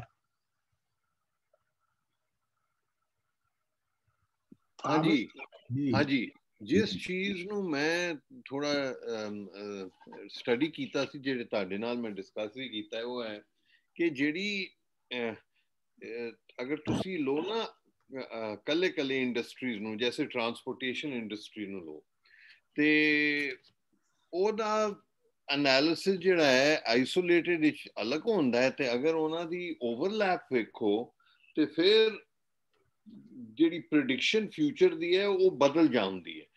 ਲਾਈਕ ਫੋਰ ਇੰਸਟੈਂਸ ਤੁਸੀਂ ਵੇਖੋ, ਤੁਸੀਂ ਐਗਰੀਕਲਚਰ ਦੀ ਗੱਲ ਕਰ ਰਹੇ ਸੀ, ਤੇ ਐਗਰੀਕਲਚਰ ਦਾ ਇੱਕ ਪਹਿਲੂ ਹੈ ਕਿ ਕਿਉਂਕਿ ਜਿੱਥੇ ਲੋਕੀ ਰਹਿੰਦੇ ਨੇ ਉੱਥੇ ਗਰੋ ਨਹੀਂ ਕਰਦੇ, ਤੇ ਉਹਦਾ ਟਰਾਂਸਪੋਰਟੇਸ਼ਨ ਤੇ ਡਿਲੀਵਰੀ ਫੈਕਟਰ ਬਹੁਤ ਬੜੀ ਇੱਕ ਇੰਡਸਟਰੀ ਹੈ। ਤੇ ਅਗਰ ਤੁਸੀਂ ਇਹ ਵੇਖੋ ਕਿ ਜਿਹੜਾ ਨया ਟ੍ਰੈਂਡ, ਮੈਂ ਤੇ ਉਹ ਚੀਜ਼ਾਂ ਦੀ ਸਿਰਫ ਗੱਲਾਂ ਕਰ ਰਿਹਾ ਜਿਹੜੀ ਅੱਜ ਹੋ ਰਹੀ ਹੈ ਤੇ ਉਹਨਾਂ ਨੇ ਐਕਸਪੈਂਡ ਕਰਕੇ ਸੋਸਾਇਟੀ ਨੂੰ ਬਦਲ ਦੇਣਾ ਹੈ। ਹੁਣ ਇਹ ਜਿਹੜਾ ਇਲਨ ਮਸਕ ਦਾ ਭਾਈ ਹੈ ਨਾ ਛੋਟਾ, ਉਹਨੇ ਇੱਕ ਇੰਡਸਟਰੀ ਸ਼ੁਰੂ ਕੀਤੀ ਹੈ ਜਿੱਥੇ ਜਿੰਨੇ ਵੀ ਗ੍ਰੀਨਸ ਹੁੰਦੇ ਨਾ ਐਗਰੀਕਲਚਰ ਵਿੱਚ, ਉਹ ਉਸਨੇ 40 ਫੁੱਟ ਕੰਟੇਨਰਸ ਵਿੱਚ ਸ਼ਹਿਰਾਂ ਵਿੱਚ ਉਹ ਗਰੋ ਕਰਦਾ ਹੈ, ਤੇ ਉਹਨਾਂ ਦੀ ਕੁਆਲਿਟੀ ਵੀ ਬਿਹਤਰ ਹੁੰਦੀ ਹੈ, ਤੇ ਉਹ ਜਿਹਨੇ ਵੀ ਲੋਕਲੀ ਉਹ ਡਿਲੀਵਰ ਕਰ ਸਕਦਾ ਹੈ at a very economical cost to all restaurants ਤੇ ਗਰੋਸਰੀ ਸਟੋਰਸ ਐਂਡ ਆਲ। ਤੇ ਐਗਰੀਕਲਚਰ ਜਿਹੜੀ ਹੈ ਉਹ ਅਰਬਨ, ਖਾਸ ਤੌਰ ਸੇ ਜਿਹੜੀ ਗ੍ਰੀਨਸ ਦੀ ਹੈ, ਉਹ ਤੇ ਉਹ ਬੜੀ ਫਾਸਟ ਐਕਸਪੈਂਡ ਕਰ ਰਿਹਾ ਕਿ ਉਹ ਅਰਬਨ ਏਰੀਆਜ਼ ਵਿੱਚ ਹੋਣ, ਤੇ ਉਹਨਾਂ ਦੀ ਜਿਹੜੀ ਟਰਾਂਸਪੋਰਟੇਸ਼ਨ ਤੇ ਪ੍ਰੀਜ਼ਰਵੇਟਿਵਸ ਤੇ ਉਹ ਸਾਰੀ ਚੀਜ਼ਾਂ ਜਿਹੜੀਆਂ ਉਹਦੀ ਲੋੜ ਖਤਮ ਹੋ ਜਾਏ। ਤੇ ਇੱਕ ਤਾਂ ਇਹ ਪਾਸਾ ਹੁੰਦਾ ਨਾ ਕਿ ਮਤਲਬ ਕਰੀਏ, ਫਿਰ ਤੁਸੀਂ ਅਗਰ ਨੌਕਰੀਆਂ ਦੀ ਗੱਲ ਕਰ ਰਹੇ ਹੋ ਤੇ ਉਹਦਾ ਫਿਰ ਇੱਕ ਬਿਲਕੁਲ ਹੋਰ ਪਹਿਲੂ ਜਾਂਦਾ, ਕਿਉਂਕਿ ਉਹ ਜਿਹੜੀ ਗੱਲ ਅਸੀਂ ਕਰ ਚੁੱਕੇ ਹਾਂ ਪਹਿਲੇ, ਉਹ ਹੈ ਕਿ ਬਹੁਤ ਸਾਰੀ ਜਿਹੜੀ ਨੌਕਰੀਆਂ ਜਿਹੜੀਆਂ ਨਾ ਉਹਨਾਂ ਨੇ ਮੁੱਕ ਜਾਣਾ, ਤੇ ਉਹਨਾਂ ਦੀ ਕੈਟੇਗਰੀਜ਼ ਅਸਾਂ ਪਿਛਲੀ ਵਾਰੀ ਵੀ ਗੱਲ ਕੀਤੀ ਹੈ ਕਿ ਜਿਹੜੀ ਅਸੈਂਬਲੀ ਲਾਈਨ ਵਰਕਰਸ ਤੇ ਐਟਸੈਟਰਾ, ਟਰੱਕ ਤੇ ਟੈਕਸੀ ਡਰਾਈਵਰਸ, ਸਾਰੀ ਇਹਨਾਂ ਦੀ ਅਕਾਊਂਟੈਂਟਸ, ਬੈਂਕ ਟੈਲਰਸ, ਕਲਰਕਸ, ਇਹਨਾਂ ਸਾਰਿਆਂ ਦੀ ਨੌਕਰੀਆਂ ਐਟ ਰਿਸਕ ਹੈ।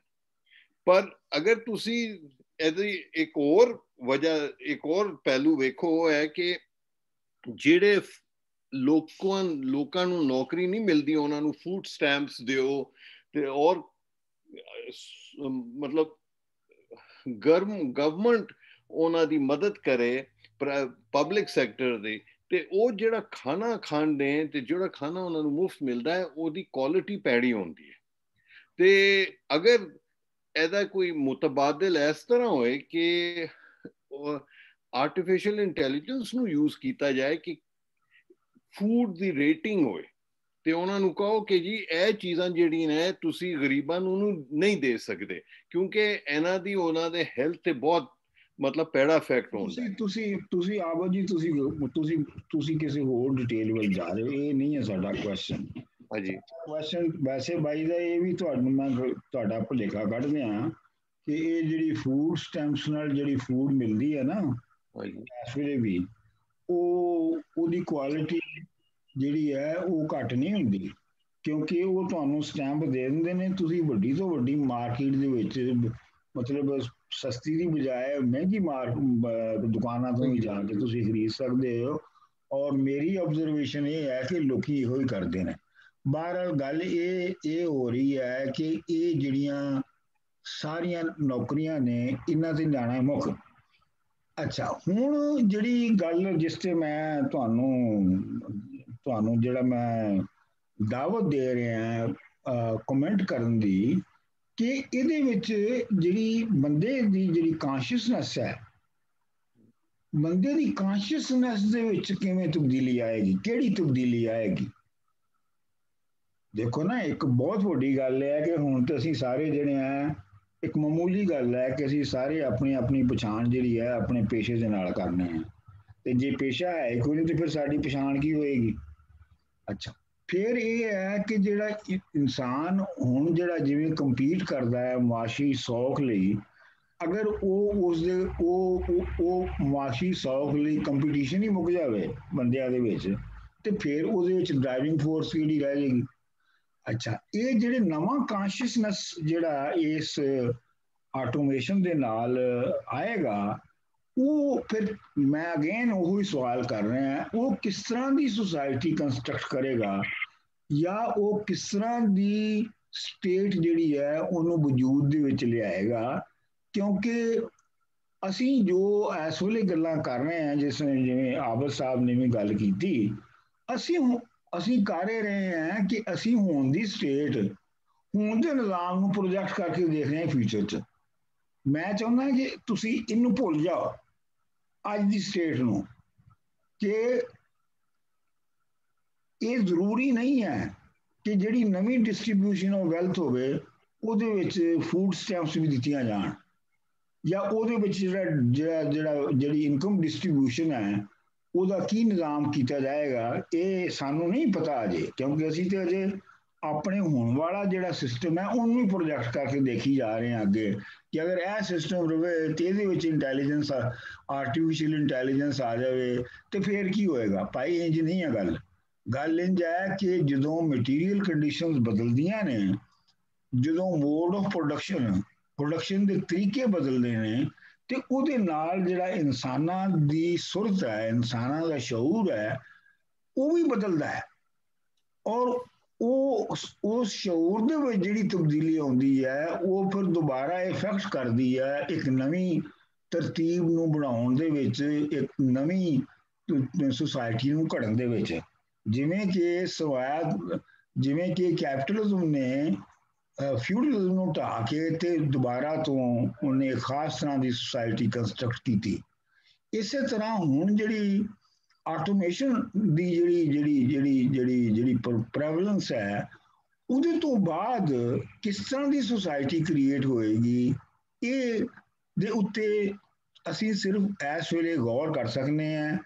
ਇਹਦੀ ਅਸੀਂ ਡਿਟੇਲਸ ਨਹੀਂ ਦੱਸ ਸਕਦੇ। ਜੇ ਮੈਂ ਇਹ ਕਹਾਂ ਕਿ ਜੀ ਉਦੋਂ ਫੂਡ ਸਟੈਂਪਸ ਕਿਵੇਂ ਡਿਲੀਵਰ ਹੋਣਗੀਆਂ, ਕਿ ਫੂਡ ਸਟੈਂਪ, ਤੇ ਮੈਂ ਕਹਾਂਗਾ ਕਿ ਹੋ ਸਕਦਾ ਹੈ ਨਾ ਤੇ ਫੂਡ ਹੀ ਉਵੇਂ ਪੈਦਾ ਹੋ ਰਹੀ ਹੋਵੇ, ਨਾ ਫੂਡ ਉਵੇਂ ਡਿਲੀਵਰ ਹੋ ਰਹੀ ਹੋਵੇ, ਤੇ ਨਾ ਫੂਡ ਉਵੇਂ ਖਰੀਦੀ ਜਾ ਰਹੀ ਹੋਵੇ ਜਿਵੇਂ ਹੁਣ ਖਰੀਦੀ ਜਾ ਰਹੀ ਹੈ, ਤੇ ਨਾ ਹੀ ਵੇਚੀ ਜਾ ਰਹੀ ਹੋਵੇ, ਉਹ ਸਿਸਟਮ ਕੋਈ ਹੋਰ ਹੋਵੇ, ਤੇ ਇਹਦੀ ਪੋਸੀਬਿਲਿਟੀ ਜ਼ਿਆਦਾ ਹੈ।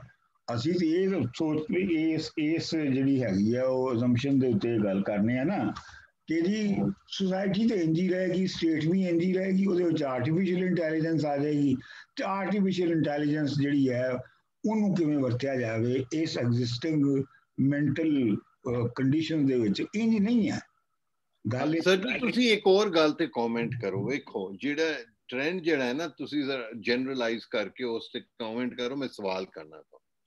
ਦੇਖੋ, ਤੁਸੀਂ ਇੱਕ ਗੱਲ ਕੀਤੀ ਸੀ ਕਿ ਵੈਲਥ ਬਿਟਵੀਨ ਨੇਸ਼ਨਸ ਕਿਸ ਤਰ੍ਹਾਂ ਅੱਗੇ ਜਾ ਕੇ ਡਿਵਾਈਡ ਹੋਏਗਾ, ਤੇ ਤੁਸੀਂ ਅਗਰ ਇਹ ਵੇਖੋ, ਤੁਸੀਂ ਹਿਸਟਰੀ ਲਓ ਅਮਰੀਕਾ ਦੀ, ਜਦੋਂ ਮੈਂ ਇੱਥੇ ਆਇਆ ਸੀ 1980 ਤੇ ਅੱਜ ਦੀ ਲਿਓ, ਤੇ ਉਸ ਵੇਲੇ ਜਿਹੜਾ ਪ੍ਰਾਈਵੇਟ ਕੈਪੀਟਲ ਸੀ ਨਾ, ਟੌਪ 1 to 5% ਦਾ, ਉਹ ਸੀ ਕੋਈ $5 ਟ੍ਰਿਲੀਅਨ, ਤੇ ਜਿਹੜੀ ਨੈਸ਼ਨਲ ਡੈਟ ਸੀ ਉਹ ਕੋਈ $1 ਟ੍ਰਿਲੀਅਨ ਸੀ ਤਕਰੀਬਨ।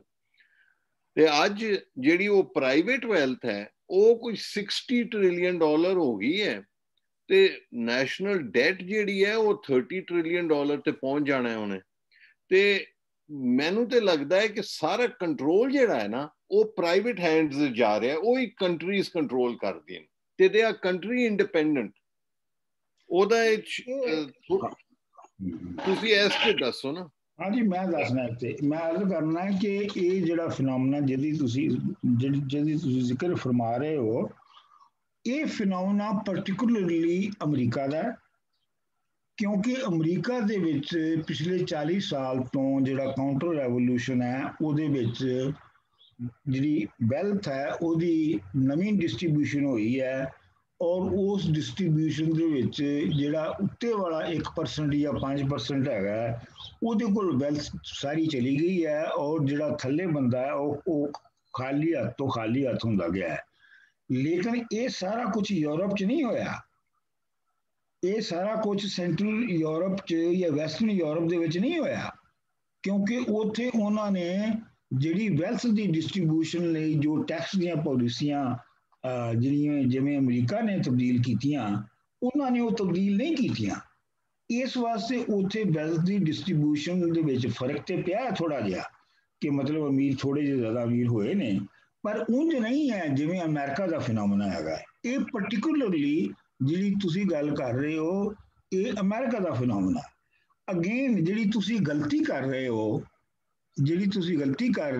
ਉਹ ਇਹ ਕਰ ਰਹੇ ਹੋ ਕਿ ਤੁਸੀਂ ਹੁਣ ਦੇ ਜਿਹੜੇ ਹਾਲਾਤ ਨੇ, ਹੁਣ ਦਾ ਜਿਹੜਾ ਡੇਟਾ ਹੈ ਉਹਨੂੰ ਫਿਊਚਰ ਦੇ ਵਿੱਚ ਪ੍ਰੋਜੈਕਟ ਕਰ ਰਹੇ ਹੋ, ਔਰ ਹੁਣ ਦਾ ਜਿਹੜਾ ਡੇਟਾ ਹੈ ਉਹ ਇਸ ਗੱਲ ਦੇ ਉੱਤੇ ਬਣਿਆ ਹੈ ਕਿ ਲੋਕੀ ਫਿਜ਼ੀਕਲ ਮਿਹਨਤ ਕਰਦੇ ਨੇ, ਉਹਨਾਂ ਨੂੰ ਵੇਜਸ ਮਿਲਦੀਆਂ ਨੇ, ਉਹ ਕਮੋਡਿਟੀਜ਼ ਜਿਹੜੀਆਂ ਨੇ ਬਾਜ਼ਾਰ 'ਚ ਵਿਕਦੀਆਂ ਨੇ, ਉਹ ਉਹਨਾਂ ਦੇ ਵਿੱਚ ਖਾਸ ਤਰ੍ਹਾਂ ਦਾ ਮੁਨਾਫਾ ਹੁੰਦਾ ਹੈ, ਵਗੈਰਾ ਵਗੈਰਾ, ਇਹ ਸਾਰਾ ਕੁਝ ਹੈਗਾ। ਤੇ ਵੈਸੇ ਤੇ ਜਿੱਥੋਂ ਤੱਕ ਮੁਲਕਾਂ ਦੇ ਦਰਮਿਆਨ ਜਿਹੜੀ ਇਨਕਮ ਡਿਸਟ੍ਰੀਬਿਊਸ਼ਨ ਜਾਂ ਇਨਕਮ ਬੈਲੈਂਸ ਹੈ, ਜਿੱਥੋਂ ਤੱਕ ਉਹਦਾ ਤਾਲੁਕ ਹੈ, ਉਹ ਤੁਸੀਂ ਦੇਖੋ ਕਿ 18ਵੀਂ ਸਦੀ ਤੱਕ ਜਦੋਂ ਮੇਨ ਮੋਡ ਆਫ ਪ੍ਰੋਡਕਸ਼ਨ ਜਿਹੜਾ ਸੀ ਉਹ ਐਗਰੇਰੀਅਨ ਸੀ, ਤੇ ਉਸ ਵੇਲੇ ਦੁਨੀਆ ਦਾ ਸਭ ਤੋਂ ਜ਼ਿਆਦਾ ਅਮੀਰ ਤਰੀਨ ਮੁਲਕ ਚੀਨ ਸੀ, ਔਰ ਦੂਜੇ ਨੰਬਰ ਤੇ ਹਿੰਦੁਸਤਾਨ ਸੀ।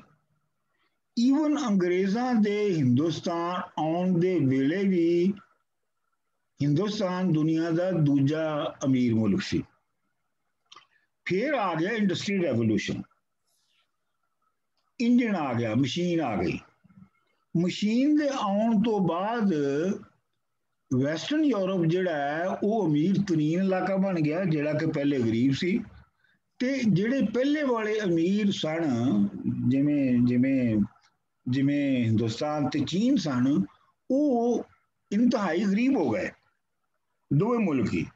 ਉਹਨਾਂ ਦੀ GDP ਜਿਹੜੀ ਹੈ ਉਹ ਬਹੁਤ ਛੋਟੀ ਜਿਹੀ ਇੱਕ ਫ੍ਰੈਕਸ਼ਨ ਰਹਿ ਗਈ, ਔਰ ਜਿਹੜੀ ਆਪਣਾ ਇੰਡਸਟਰੀਅਲ ਕੰਟਰੀ ਸਨ ਉਹਨਾਂ ਦੀ GDP ਬਹੁਤ ਤੇਜ਼ੀ ਦੇ ਨਾਲ ਕਈ 100 ਬਲਕਿ ਕਈ ਹਜ਼ਾਰ ਗੁਣਾ ਵੱਧ ਗਈ। ਹੁਣ ਇਸ ਵੇਲੇ ਜਦੋਂ ਕਿ ਆਟੋਮੇਸ਼ਨ ਦਾ ਰੈਵੋਲੂਸ਼ਨ ਜਿਹੜਾ ਆਏਗਾ, ਉਹਦੇ ਵਿੱਚ ਕਿਹੜੀਆਂ ਤਾਕਤਾਂ ਨੇ, ਜਿਵੇਂ ਕਿ ਐਗਰੇਰੀਅਨ ਤੋਂ ਇੰਡਸਟਰੀਅਲਾਈਜੇਸ਼ਨ ਦੇ ਵਿੱਚ ਇਨਕਮ ਜਿਹੜੀ ਹੈ ਮੁਲਕਾਂ ਦੇ ਵਿੱਚ ਡਿਸਟ੍ਰੀਬਿਊਟ ਹੋਈ ਨਵੇਂ ਸਿਰੇ ਤੋਂ, ਇਸੇ ਤਰ੍ਹਾਂ ਮਸਲਾ ਇਹ ਪੈਦਾ ਹੁੰਦਾ ਹੈ ਕਿ ਆਟੋਮੇਸ਼ਨ ਦੇ ਨਾਲ ਕਿਹੜੀਆਂ ਨੇਸ਼ਨਸ ਨੇ ਜਿਹੜੀਆਂ ਕਿ ਬਹੁਤ ਅਮੀਰ ਹੋ ਜਾਣਗੀਆਂ, ਔਰ ਕਿਹੜੀਆਂ ਨੇਸ਼ਨ ਨੇ ਜਿਹੜੀਆਂ ਇਸ ਵੇਲੇ ਅਮੀਰ ਨੇ ਲੇਕਿਨ ਉਹ ਗਰੀਬ ਹੋ ਜਾਣਗੀਆਂ। ਇਹ ਦੇਖਣ ਵਾਲੀ ਇਹ ਗੱਲ ਹੈ ਦੇਖਣ ਵਾਲੀ। ਜ਼ਿਆਦਾ ਜਿਹੜੀ ਪੋਸੀਬਿਲਿਟੀ ਹੁਣ ਤੱਕ ਦੇ ਹਾਲਾਤ ਤੋਂ ਨਜ਼ਰ ਆ ਰਹੀ ਹੈ, ਹੁਣ ਤੱਕ ਦੇ ਹਾਲਾਤ ਤੋਂ ਜੋ ਪੋਸੀਬਿਲਿਟੀ ਨਜ਼ਰ ਆ ਰਹੀ ਹੈ ਉਹ ਇਹ ਆ ਰਹੀ ਹੈ ਕਿ ਘੱਟੋ ਘੱਟ ਚੀਨ ਜਿਹੜਾ ਉਹਦੇ ਕੋਲ ਮੋਸਟਲੀ ਦੁਨੀਆ ਦੀ ਵੈਲਥ ਅਕੂਮੂਲੇਟ ਹੋਏਗੀ। ਜਿਵੇਂ ਜਿਵੇਂ ਉਹ ਆਰਟੀਫਿਸ਼ੀਅਲ ਇੰਟੈਲੀਜੈਂਸ ਨੂੰ ਔਰ ਆਟੋਮੇਸ਼ਨ ਨੂੰ ਜਿਵੇਂ ਉਹ ਸਪਰੈਡ ਕਰ ਰਹੇ ਨੇ, ਉਸ ਤੋਂ ਇਹ ਲੱਗਦਾ ਹੈ ਕਿ ਦੁਨੀਆ ਦੀ ਦੌਲਤ ਦਾ ਬਹੁਤਾ ਹਿੱਸਾ ਤੇ ਉਹਨਾਂ ਦੇ ਕੋਲ ਹੋਏਗਾ। ਹੁਣ ਵੀ ਤੁਸੀਂ ਅਗਰ ਦੇਖੋ ਤੇ ਉਹਨਾਂ ਦੀ ਜਿਹੜੀ ਰਿਜ਼ਰਵਸ ਨੇ, ਸਟੇਟ ਰਿਜ਼ਰਵ ਜਿਹੜੇ ਨੇ, ਉਹ ਟ੍ਰਿਲੀਅਨ ਖਰਬਾਂ ਦੇ ਵਿੱਚ ਨੇ, ਟ੍ਰਿਲੀਅਨ ਡਾਲਰ ਦੇ ਵਿੱਚ ਨੇ। ਔਰ ਮਤਲਬ ਇਹ ਹੈ ਕਿ ਉਹ ਓਵਰਆਲ ਜਿਹੜੀ ਉਹਨਾਂ ਦੀ ਜਿਹੜੀ ਇਕਾਨਮੀ ਦੀ ਜਿਹੜੀ ਟੋਟਲ ਜਿਹੜੀ ਹਸੀਅਤ ਹੈ, ਉਹ ਅਗਰ ਪਰਚੇਜ਼ਿੰਗ ਪਾਵਰ ਦੇ ਹਿਸਾਬ ਨਾਲ ਦੇਖੋ ਤਾਂ ਦੁਨੀਆ ਦੀ ਨੰਬਰ 1 ਇਕਾਨਮੀ ਹੈਗੀ ਹੈ। ਇਹ ਫਰਦਰ ਐਕਸਲਰੇਟ ਹੋਏਗੀ ਔਰ ਇਹ ਫਰਦਰ ਇਹਦੇ ਵਿੱਚ ਦੌਲਤ ਜਿਹੜੀ ਹੈ ਉਹ ਚੀਨ ਦੇ ਵਿੱਚ ਇਕੱਠੀ ਹੋਣਾ ਸ਼ੁਰੂ ਹੋਏਗੀ। ਹੁਣ ਇਹਦੇ ਵਿੱਚ ਮਸਲਨ ਹਿੰਦੁਸਤਾਨ ਅਗਰ ਇਹ ਮੁਲਕ ਜਿਹੜੇ ਨੇ ਜਿਨ੍ਹਾਂ ਦੇ ਵਿੱਚ ਸ਼ਾਇਦ ਕਪੈਸਿਟੀ ਹੈਗੀ ਹੈ ਆਟੋਮੇਸ਼ਨ ਦੀ ਟੈਕਨੀਕਲੀ, ਲੇਕਿਨ ਸ਼ਾਇਦ ਸੋਸ਼ਲੀ ਔਰ ਸਟੇਟ ਦੀ ਸਟਰਕਚਰ ਦੇ ਹਿਸਾਬ ਨਾਲ ਉਹਨਾਂ 'ਚ ਕਪੈਸਿਟੀ ਨਹੀਂ ਹੈਗੀ ਨਵੀਂ ਆਟੋਮੇਸ਼ਨ ਕਰਨ ਦੀ। ਉਹਨਾਂ ਮੁਲਕਾਂ ਦੇ ਵਿੱਚ ਹਿੰਦੁਸਤਾਨ ਦੇ ਵਿੱਚ ਕੀ ਹੁੰਦਾ ਇਹ ਸਾਨੂੰ ਨਹੀਂ ਪਤਾ, ਲੇਕਿਨ ਸਾਨੂੰ ਇਹ ਪਤਾ ਹੈ ਕਿ ਪਾਕਿਸਤਾਨ ਅਗਰ ਇਹ ਮੁਲਕ ਜਿਹੜੇ ਨੇ ਉਹਨਾਂ ਨੇ ਜਿਸ ਲੈਵਲ ਤੇ ਉਹ ਹੈ ਨੇ ਇਸ ਵੇਲੇ, ਅਗਰ ਉਹਨਾਂ ਦਾ ਟ੍ਰੈਂਡ ਉਹੀ ਰਿਹਾ ਜਿਹੜਾ ਕਿ ਇਸ ਵੇਲੇ ਹੈਗਾ ਹੈ, ਤੇ ਇਸ ਟ੍ਰੈਂਡ ਨੇ ਇਹ ਟ੍ਰੈਂਡ ਨੇ ਬਦਲ ਜਾਣਾ। ਲੇਕਿਨ ਜਿਹੜਾ ਨਵਾਂ ਟ੍ਰੈਂਡ ਜਿਹੜਾ ਆਉਣਾ, ਜਦੋਂ ਕਿ ਕੁਝ ਮੁਲਕ ਟੋਟਲ ਆਟੋਮੇਸ਼ਨ ਦੇ ਉੱਤੇ ਸਸਤੀ ਪੈਦਾਵਾਰ ਕਰ ਰਹੇ ਨੇ, ਤੇ ਇਹ ਜਿਹੜੀ ਮੁਲਕ ਨੇ ਇਹਨਾਂ ਨੇ ਹੋਰ ਗਰੀਬ ਹੋ ਜਾਣਾ ਹੈ। ਇਹਨਾਂ ਦੀ ਜਿਹੜੀ ਹੈਗੀ ਹੈ ਉਹ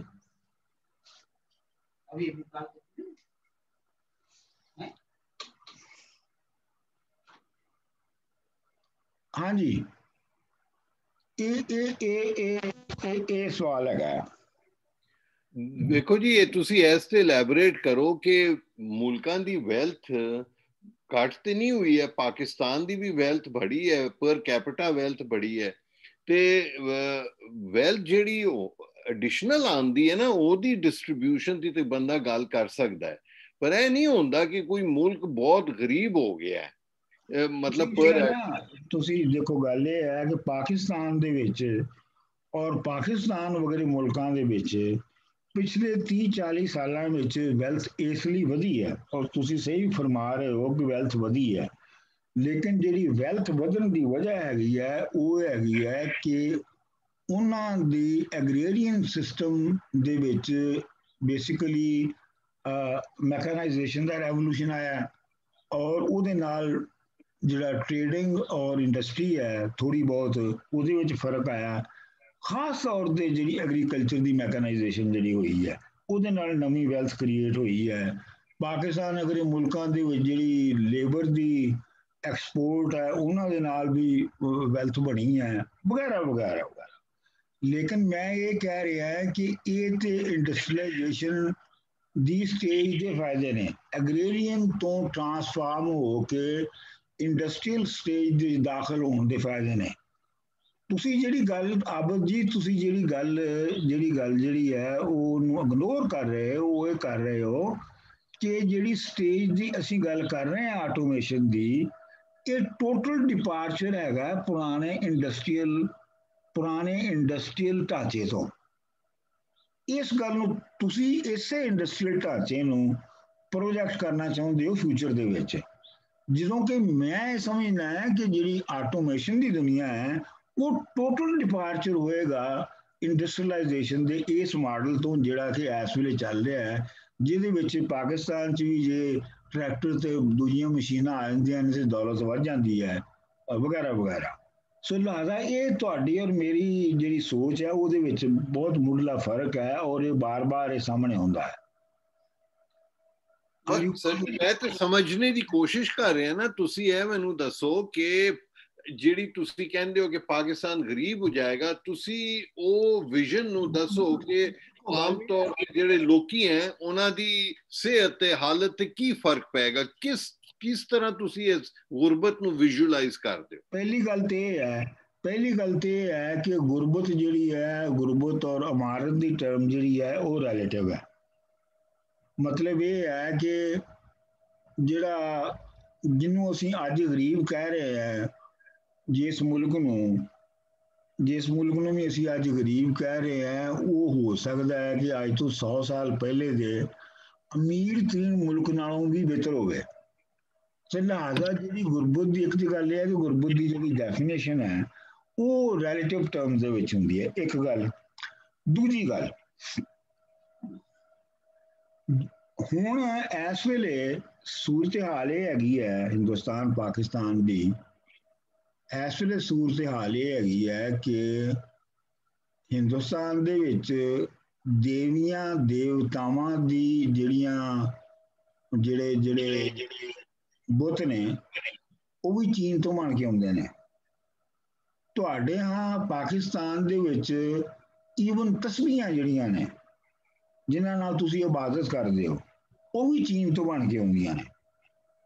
अच्छा हुण तुसीं अच्छा हुण जिहड़ी इस वेले अगर तुसीं, मैं पाकिस्तान स्पैसिफिक नहीं होना चाहुंदा जिहड़ा तुसीं मैनूं जबरदस्ती करवा रहे हो, वो इस वेले ये हैगा कि पाकिस्तान जिहड़ा है वो फ्यूचर तो बारो करके ते गुजारा कर रहा है बेसिकली। इसे ਲਈ ਜਿਹੜੀ ਪਾਕਿਸਤਾਨੀ ਰੁਪਈਆ ਹੈ ਉਹਦੀ ਕੀਮਤ ਜਿਹੜੀ ਹੈ ਉਹ ਹਿੰਦੁਸਤਾਨੀ ਰੁਪਈਏ ਤੋਂ ਅੱਧੀ ਰਹਿ ਗਈ ਹੈ। ਹਿੰਦੁਸਤਾਨੀ ਰੁਪਈਏ ਦੀ ਕਦਰ ਵੀ ਬਹੁਤ ਘਟੀ ਹੈ। ਹੁਣ ਫਰਜ਼ ਕਰੋ ਚੀਨ ਜਾਂ ਹੋਰ ਜਿਹੜੇ ਆਰਟੀਫੀਸ਼ੀਅਲ ਆਟੋਮੇਸ਼ਨ ਤੇ ਚੱਲਣ ਵਾਲੇ ਮੁਲਕ ਨੇ ਉਹ ਫਰਜ਼ ਕਰੋ ਉਹ ਹੋਰ ਵੀ ਚੀਜ਼ਾਂ ਜਿਹੜੀਆਂ ਨੇ ਉਹ ਇਸ ਤੋਂ ਵੀ ਸਸਤੀਆਂ ਬਣਾਉਣੀਆਂ ਸ਼ੁਰੂ ਕਰ ਦਿੰਦੇ ਨੇ ਆਟੋਮੇਸ਼ਨ ਤੋਂ ਬਾਅਦ। ਤੇ ਫਿਰ ਪਾਕਿਸਤਾਨ ਵਗੈਰੇ ਮੁਲਕਾਂ ਦੇ ਵਿੱਚ ਉਹਨਾਂ ਚੀਜ਼ਾਂ ਦੀ ਜਿਹੜੀ ਮੈਨੂਫੈਕਚਰਿੰਗ ਹੈ ਜਾਂ ਉਹ ਵਾਇਬਲ ਹੀ ਨਹੀਂ ਰਹੇਗੀ। ਲਿਹਾਜ਼ਾ ਲੋਕੀ ਜਿਹੜੇ ਨੇ ਉਹ ਰਿਲੇਟਿਵਲੀ ਫਿਰ ਮੈਂ ਕਹਿ ਰਿਹਾ ਇਸ ਵੇਲੇ ਤੁਹਾਡੀ ਸਭ ਤੋਂ ਜ਼ਿਆਦਾ ਜਿਹੜੀ ਇੰਪਲੋਇਮੈਂਟ ਹੈ ਉਹ ਰਿਡੰਡੈਂਟ ਇੰਪਲੋਇਮੈਂਟ ਹੈਗੀ ਹੈ ਕਿ ਇਹ ਹਰ ਮਿਡਲ ਕਲਾਸ ਦੇ ਘਰ ਵਿੱਚ 2 ਨੌਕਰ ਨੇ ਤੇ ਜਿਹੜੇ ਥੋੜੇ ਜਿਹੇ ਮਿਡਲ ਕਲਾਸ ਤੋਂ ਉੱਤੇ ਨੇ ਉੱਥੇ 10-10 ਨੌਕਰ ਬੈਠੇ ਹੋਏ ਨੇ। ਜਿਹੜੀ ਤੁਹਾਡੀ ਪੂਰੀ ਇੰਡਸਟਰੀ ਹੈਗੀ ਹੈ ਇਸ ਵੇਲੇ ਉਹ ਸਿਰਫ ਅਮੀਰਾਂ ਦੀ ਨੌਕਰੀ ਕਰਨੀ ਹੈ ਜਿਹੜੀ ਕਿ ਬੇਸਿਕਲੀ ਪੈਰਾਸਾਈਟਿਕ ਨਾਨ ਪ੍ਰੋਡਕਟਿਵ ਜਿਹੜੀ ਹੈਗੀ ਹੈ। ਇਸ ਲਈ ਇੱਕ ਗੱਲ, ਦੂਜੀ ਗੱਲ ਜਿਹੜੀ ਪੋਜ਼ਿਟਿਵ ਹੋ ਸਕਦੀ ਹੈ ਗੱਲ ਉਹਦੇ ਵਿੱਚ ਆਟੋਮੇਸ਼ਨ ਤੋਂ ਬਾਅਦ ਉਹ ਇਹ ਹੋ ਸਕਦੀ ਹੈ ਕਿ ਜੇ ਅਗਰ ਮਸ਼ੀਨਾਂ ਜਿਹੜੀਆਂ ਨੇ ਆਟੋਮੇਸ਼ਨ ਦੇ ਨਾਲ ਐਸੀਆਂ ਆ ਜਾਣ ਕਿ ਜੇ ਉਹ ਮੇਰੇ ਪਿੰਡ 'ਚ ਜਾਂ ਮੇਰੇ ਪਿੰਡ ਤੋਂ ਵੀ ਹੋਰ ਦੂਰ ਪਿੰਡ ਦੇ ਵਿੱਚ ਉਹਨੂੰ ਲਾ ਦਿੱਤਾ ਜਾਵੇ ਤੇ ਉਹ ਬਿਮਾਰੀਆਂ ਦੀ ਫੌਰੀ ਤੌਰ ਤੇ ਆਪ ਹੀ ਡਾਇਗਨੋਜ਼ ਉਹ ਮਸ਼ੀਨ ਹੀ ਕਰ ਸਕਦੀ ਹੈ। ਉੱਥੇ ਕਿਸੇ ਡਾਕਟਰ ਦੇ ਜਾਣ ਦੀ ਲੋੜ ਨਹੀਂ ਹੈਗੀ ਤੇ ਲੋਕਾਂ ਦੀ ਉਹ ਪ੍ਰਸਕ੍ਰਿਪਸ਼ਨ ਵੀ ਕਰ ਸਕਦੀ ਹੈ ਮਸ਼ੀਨ ਤੇ ਲੋਕਾਂ ਦੀ ਸਿਹਤ ਦੇ ਉੱਤੇ ਪੋਜ਼ਿਟਿਵ ਅਸਰ ਵੀ ਪੈ ਸਕਦਾ ਹੈ ਉਹਦਾ। ਇਸ ਤਰੀਕੇ ਦੇ ਨਾਲ ਜਿਵੇਂ ਮੈਂ ਪਹਿਲੇ ਕਿਹਾ ਕਿ ਬਈ ਜਿਵੇਂ ਜੇ ਇਹ ਘਰ ਬਣਾਉਣ ਦੀ ਟੈਕਨੋਲੋਜੀ ਜਿਹੜੀ ਹੈ ਬਹੁਤ ਸਸਤੀ ਹੋ ਜਾਂਦੀ ਹੈ ਤੇ ਪਾਕਿਸਤਾਨ ਦੇ ਵਿੱਚ ਜਿਹੜੇ ਇੰਨੀ ਵੱਡੀ ਤਾਦਾਦ ਹੈ, ਕੋਈ ਮੇਰਾ ਖਿਆਲ ਹੈ 80% ਜਾਂ 60% ਤਾਦਾਦ ਹੋਏਗੀ ਜਿਨ੍ਹਾਂ ਲੋਕਾਂ ਕੋਲ ਕੋਈ ਘਰ ਨਹੀਂ ਹੈਗਾ ਤੇ ਜੇ ਅਗਰ ਇਵੇਂ ਈਜ਼ੀਲੀ ਮੈਨੂਫੈਕਚਰ ਘਰ ਬਣ ਕੇ ਤਿਆਰ ਹੋਣਾ ਸ਼ੁਰੂ ਹੋ ਜਾਂਦੇ ਨੇ ਤੇ ਹੋ ਸਕਦਾ ਹੈ ਕਿ ਉੱਥੇ ਗਰੀਬ ਬੰਦਿਆਂ ਨੂੰ ਵੀ ਘਰ ਮਿਲਣੇ ਸ਼ੁਰੂ ਹੋ ਜਾਣ। ਸੋ ਲਿਹਾਜ਼ਾ ਇਹ ਜਿਹੜੀ ਗੱਲ ਹੈਗੀ ਹੈ ਇਹਦੇ ਕਈ ਪਹਿਲੂ ਨੇ ਔਰ ਇਹਨੂੰ ਕਈਆਂ ਪਹਿਲੂਆਂ ਤੋਂ ਦੇਖਣ ਦੀ ਜ਼ਰੂਰਤ ਹੈ ਕਿ ਆਟੋਮੇਸ਼ਨ ਦੇ ਨਾਲ ਇਹਨਾਂ ਮੁਲਕਾਂ ਦੇ ਵਿੱਚ ਜਿਹੜੀ ਹੈ ਉਹ ਵੈਲਥ ਦੀ ਕਿਵੇਂ ਡਿਸਟ੍ਰੀਬਿਊਸ਼ਨ ਹੈਗੀ। ਮੈਂ ਆਪਣੀ ਰਾਏ ਤੁਹਾਨੂੰ ਦੇ ਦਿੱਤੀ ਹੈ ਕਿ ਮੇਰੇ ਖਿਆਲ ਦੇ ਵਿੱਚ ਸਿਰਫ ਇਹ ਜਿਹੜਾ ਪਾਕਿਸਤਾਨ ਹੋ ਸਕਦਾ ਹੈ ਕਿ ਉਹਦੀ ਜਿਹੜੀ ਜ਼ਿਆਦਾ ਪੋਸੀਬਿਲਿਟੀ ਤੁਸੀਂ ਕਹਿ ਲਓ ਕਿ ਇਹ ਹੋ ਸਕਦੀ ਹੈ ਕਿ ਉਹ ਐਸੇ ਸਟੇਟ ਜਿਹੜਾ ਇਸ ਵੇਲੇ ਉਹਦੀ ਸਟੇਟ ਹੈਗੀ ਹੈ ਉਹਦੀ ਹਾਲਤ ਜਿਹੜੀ ਹੈ ਇਸੇ ਤਰ੍ਹਾਂ ਹੀ ਹਾਲਤ ਰਹੇ। ਲੇਕਿਨ ਅਗਰ ਫਰਜ਼ ਕਰੋ ਚੀਨ ਇਹਦੇ ਨਾਲੋਂ ਡਬਲ ਅਮੀਰ ਹੋ ਜਾਂਦਾ ਹੈ ਔਰ ਪਾਕਿਸਤਾਨ ਇੱਥੇ ਰਹਿੰਦਾ ਹੈ ਤੇ ਫਿਰ ਪਾਕਿਸਤਾਨ ਦੁਨੀਆ ਦੇ ਵਿੱਚ ਗੁਰਬਤ ਦੇ ਦਰਜੇ ਦੇ ਹੋਰ ਥੱਲੇ ਆ ਜਾਏਗਾ ਨਾ। ਤੇ ਦੂਸਰੀ ਗੱਲ ਇਹ ਹੈਗੀ ਹੈ ਕਿ ਜਿਵੇਂ Pakistan, I hate to discuss about this topic but you force me to do that। ਜਿਵੇਂ ਪਾਕਿਸਤਾਨ ਜਿਹੜਾ ਹੈਗਾ ਉਹ ਇਸ ਵੇਲੇ ਸਾਰੀ ਸਬਸਿਡੀਜ਼ ਸਾਰਾ ਕੁਝ ਉਧਾਰ ਲੈ ਕੇ ਦੇ ਰਿਹਾ ਹੈ ਤੇ ਇਹ ਉਧਾਰ ਲੈ ਕੇ ਖਾਣਾ ਕਦੋਂ ਤੱਕ ਇਹਨਾਂ ਨੇ ਜਾਰੀ ਰੱਖਣਾ ਹੈ, ਇਹ ਕਿੰਨੀ ਦੇਰ ਤੱਕ ਫੀਜ਼ੇਬਲ ਹੈ, ਇਹ ਸਾਨੂੰ ਨਹੀਂ ਪਤਾ ਹੈਗਾ। ਲੇਕਿਨ ਅਗਰ ਪਾਕਿਸਤਾਨ ਦੀ ਬਜਾਏ ਕੋਈ ਹੋਰ ਮੁਲਕ ਦੀ ਮਿਸਾਲ ਲੈ ਲਓ, ਹੋਰ ਕਿਸੇ ਵੀ ਮੁਲਕ ਦੀ, ਨੇਪਾਲ ਲੈ ਲਓ, ਮਲਾਇਸ਼ੀਆ ਲੈ ਲਓ, ਕੋਈ ਹੋਰ ਮੁਲਕ ਲੈ ਲਓ, ਤੇ ਤੁਹਾਨੂੰ ਅਸੀਂ ਇਹ ਕਹਿ ਸਕਦੇ ਹਾਂ ਕਿ ਜੇ ਚੀਨ ਨੇ ਆਪਣਾ ਐਡਵਾਂਟੇਜ ਬਹੁਤ ਵਧਾ ਲਿਆ ਆਟੋਮੇਸ਼ਨ ਦੇ ਵਿੱਚ, ਤੇ ਜਿਹੜੀ ਪੋਸੀਬਿਲਿਟੀਜ਼ ਮਲਾਇਸ਼ੀਆ ਵਿੱਚ ਜਾਂ ਨੇਪਾਲ ਦੇ ਵਿੱਚ ਜਾਂ ਸਾਊਥ ਕੋਰੀਆ ਦੇ ਵਿੱਚ ਜਿਹੜੀ ਪੋਸੀਬਿਲਿਟੀਜ਼ ਹੈ ਨੇ ਆਪਣੇ ਆਪ ਨੂੰ ਸਸਟੇਨ ਕਰਨ ਦੀਆਂ ਔਰ ਪ੍ਰੋਗਰੈਸ ਕਰਨ ਦੀਆਂ, ਗਰੋਥ ਕਰਨ ਦੀਆਂ, ਉਹ ਓਨੀਆਂ ਨਹੀਂ ਰਹਿਣਗੀਆਂ। ਉਹ ਉਹਨਾਂ ਦੀ ਹੈਲਥ ਵੀ ਜਿਹੜੀ ਹੈ ਉਹ ਚੀਨ ਦੇ ਵਿੱਚ ਕਮੂਲੇਟ ਹੋਣਾ ਸ਼ੁਰੂ ਹੋ ਜਾਏ।